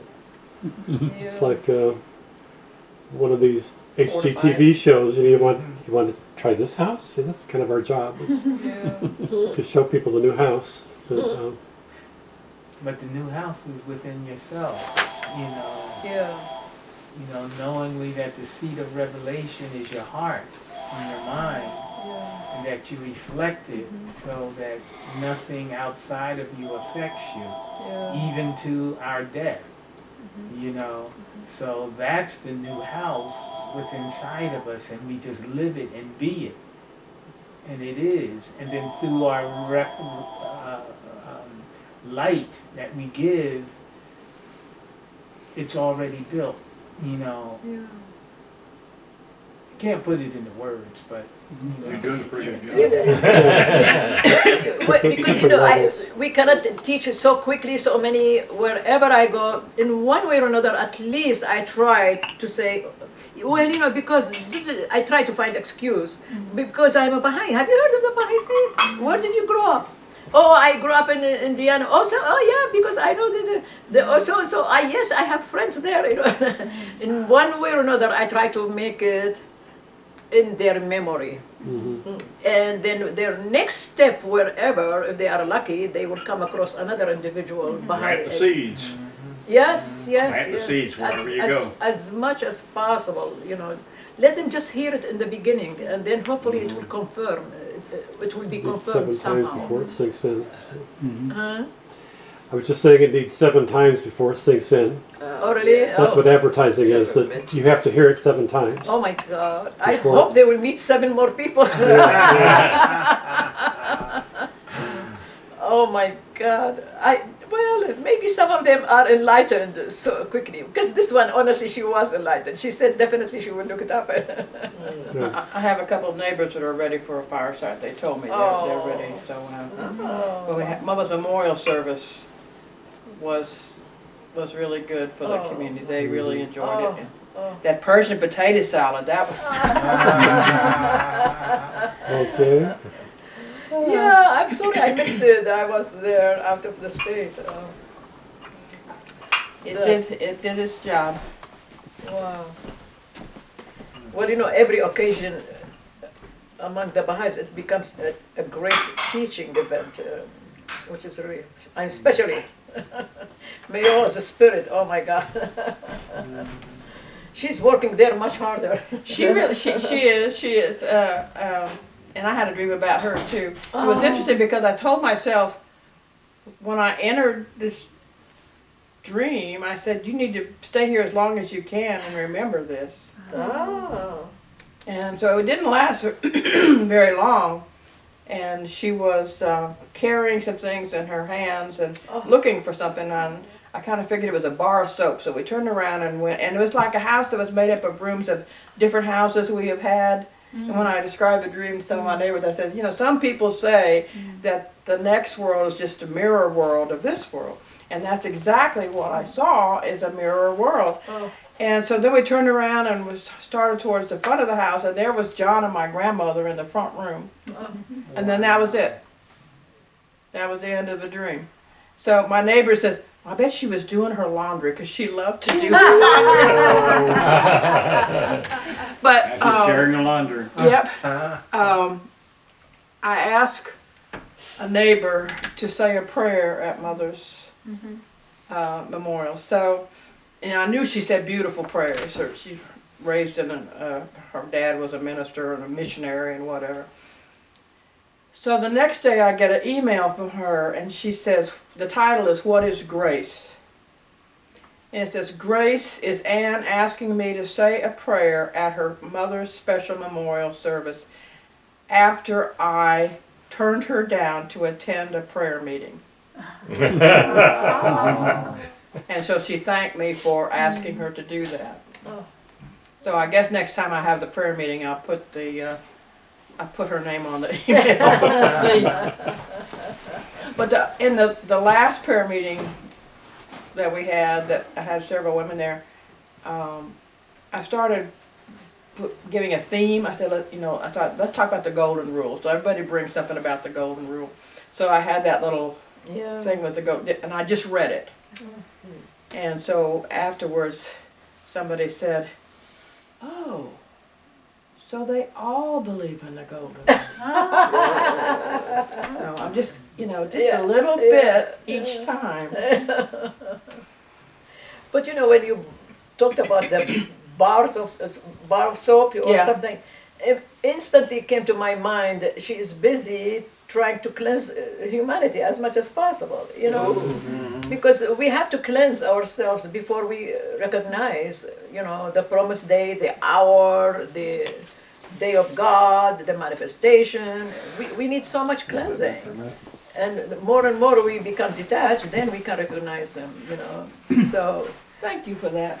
It's, Yeah. especially for her, that's for sure. She's busy with that.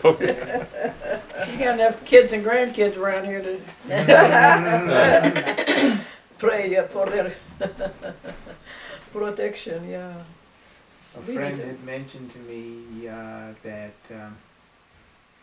she had just a reflection or where a close friend had transitioned, and she had talked to him in a dream, and she was saying that you think that the next world is paradise. It is, but we will be doing more work and doing so much things there than we think that.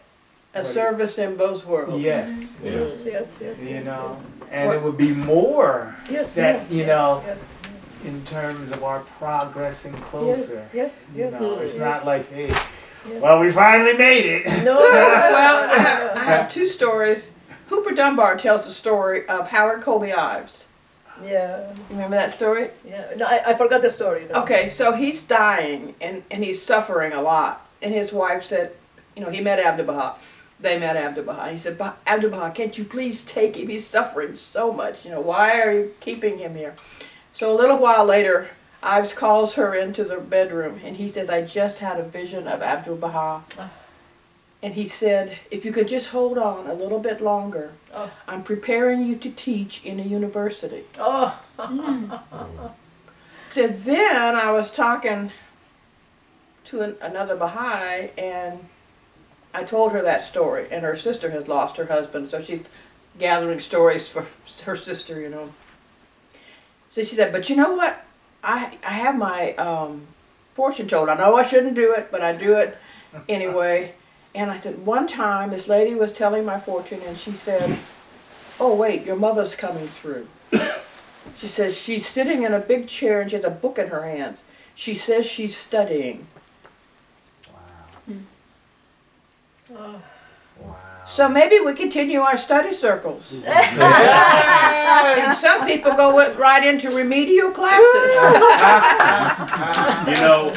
In the writings of the Bab and also in the Agdas, it speaks about the school of the manifestations. And I think that's quite interesting there, that they will have a determination as to where they go, or something, I can't remember how it's phrased right now. And I just added my little joke, know you first. Because I know what suffering they will have. And I say, each of them says, know you first. So you go first. Really? Well, when you were saying we will work there also, because that's exactly also what the Bab said. He said, in the other world, we will be free of our bodily needs to be occupied so much. You are hungry, I am tired, I have to sleep, I have to wash, I have, constantly demand. There, we don't have that, he said. And therefore, he said, we will work quadruple times more than what we do here. Yes. Well, do the writings say anything about, we were talking about dreams earlier, and I've had some terrible dreams in the past.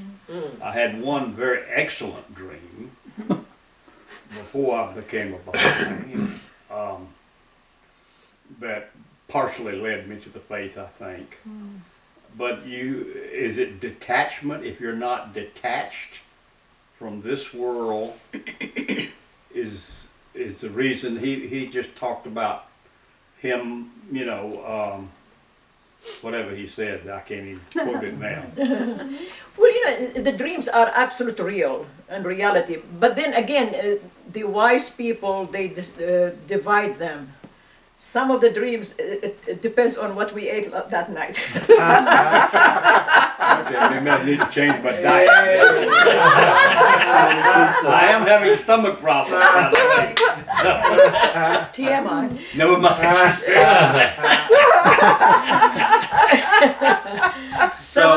I'm just wondering, some of the why dreams. is it I feel like I've dreamed sometimes and I've gotten up in the middle of the night and written it out like that, and I look in the next morning and there's a bunch of garbage.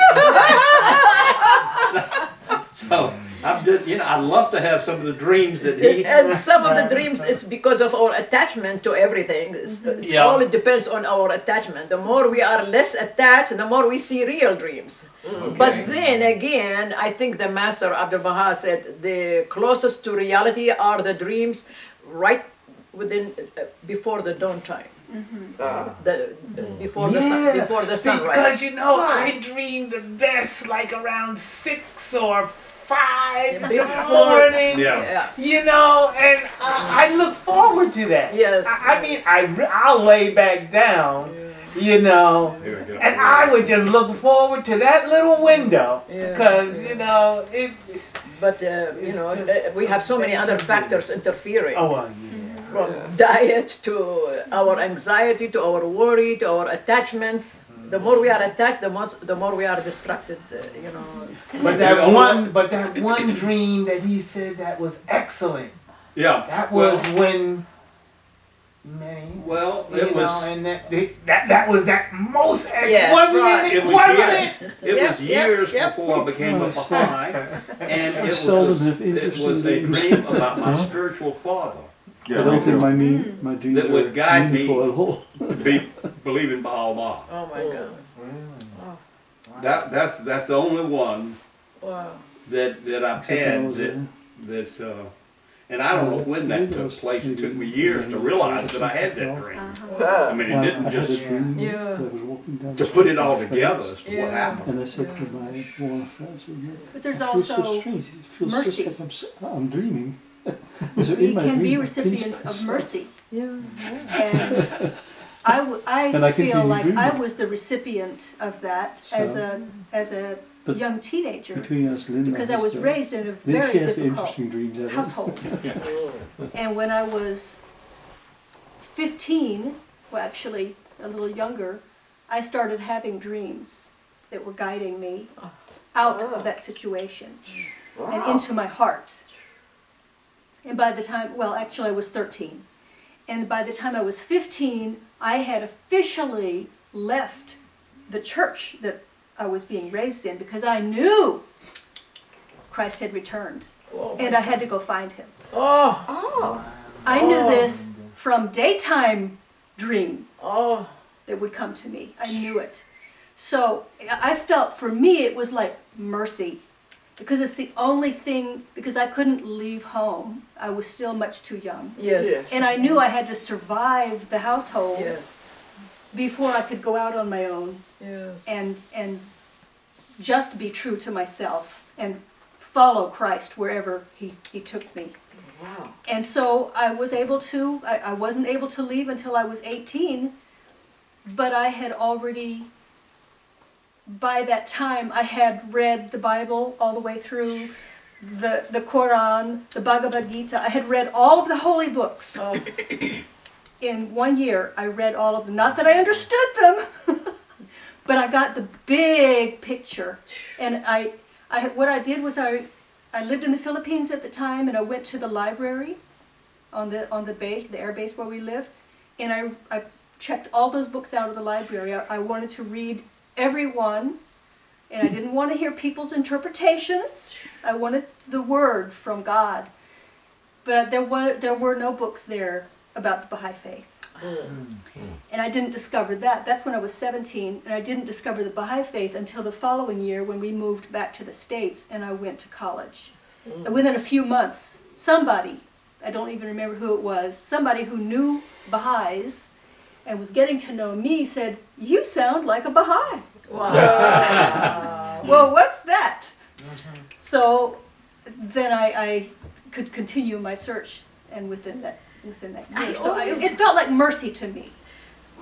Why not few people like that? Why not few? Not everyone. It's okay, not everyone, but why not few?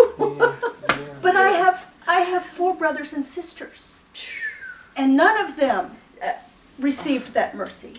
We were all in the same household, and so all I could do once I discovered this faith was to tell everybody, here's some literature, Yeah. and everybody, oh, that's it, you know. Well, Ann's family was the same kind of way, their grandmother became a Baha'i, 1937.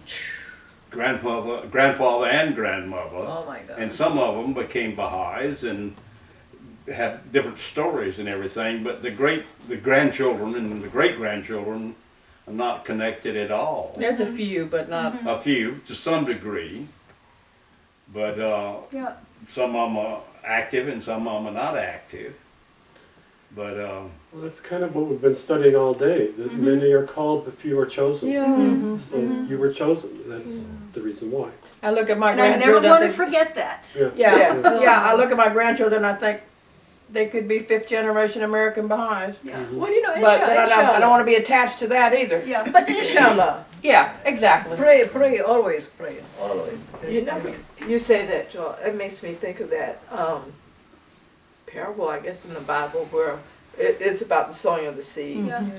You know, so if some of the seeds fall on concrete, you're not going to get anything. Yeah. And we got a lot of concrete in this country. Yeah. Yeah, that's it. Asphalt. Yeah. Too There's much, another- I don't baby. think Christ mentioned asphalt to say that even more. There's another part of the parable. He was being polite. If you don't, Thorns and bristles. if you don't get out there and sow the seeds, they're not going to grow either. So Yeah. That's true. Oh my God. But you know, do you remember Matthew when it says the bride and the bridegroom? yes, And then when he goes and Christ opened the door, who are you? We are the brides. We were, coming to the wedding. He said, no, I don't recognize you. Why you didn't come? It is too late now. It's morning time. Yeah, because we had the lantern and the oil finished. Oh, yeah. He said, I don't recognize you. I'm sorry. yeah. That's what Christ said. Yes. Oh, okay. Yes. Because they should have brought the oil with them already. They should have filled their lantern already. The parable of the And that's ten when you virgins. said you pulled up all the books. That is the oil. That is the, Right. Yeah. you see? Yeah. I think when I heard you speaking of the reading you did, it just made me think about you were having the groundwork laid, the preparation for you to be able to All you feel. understand.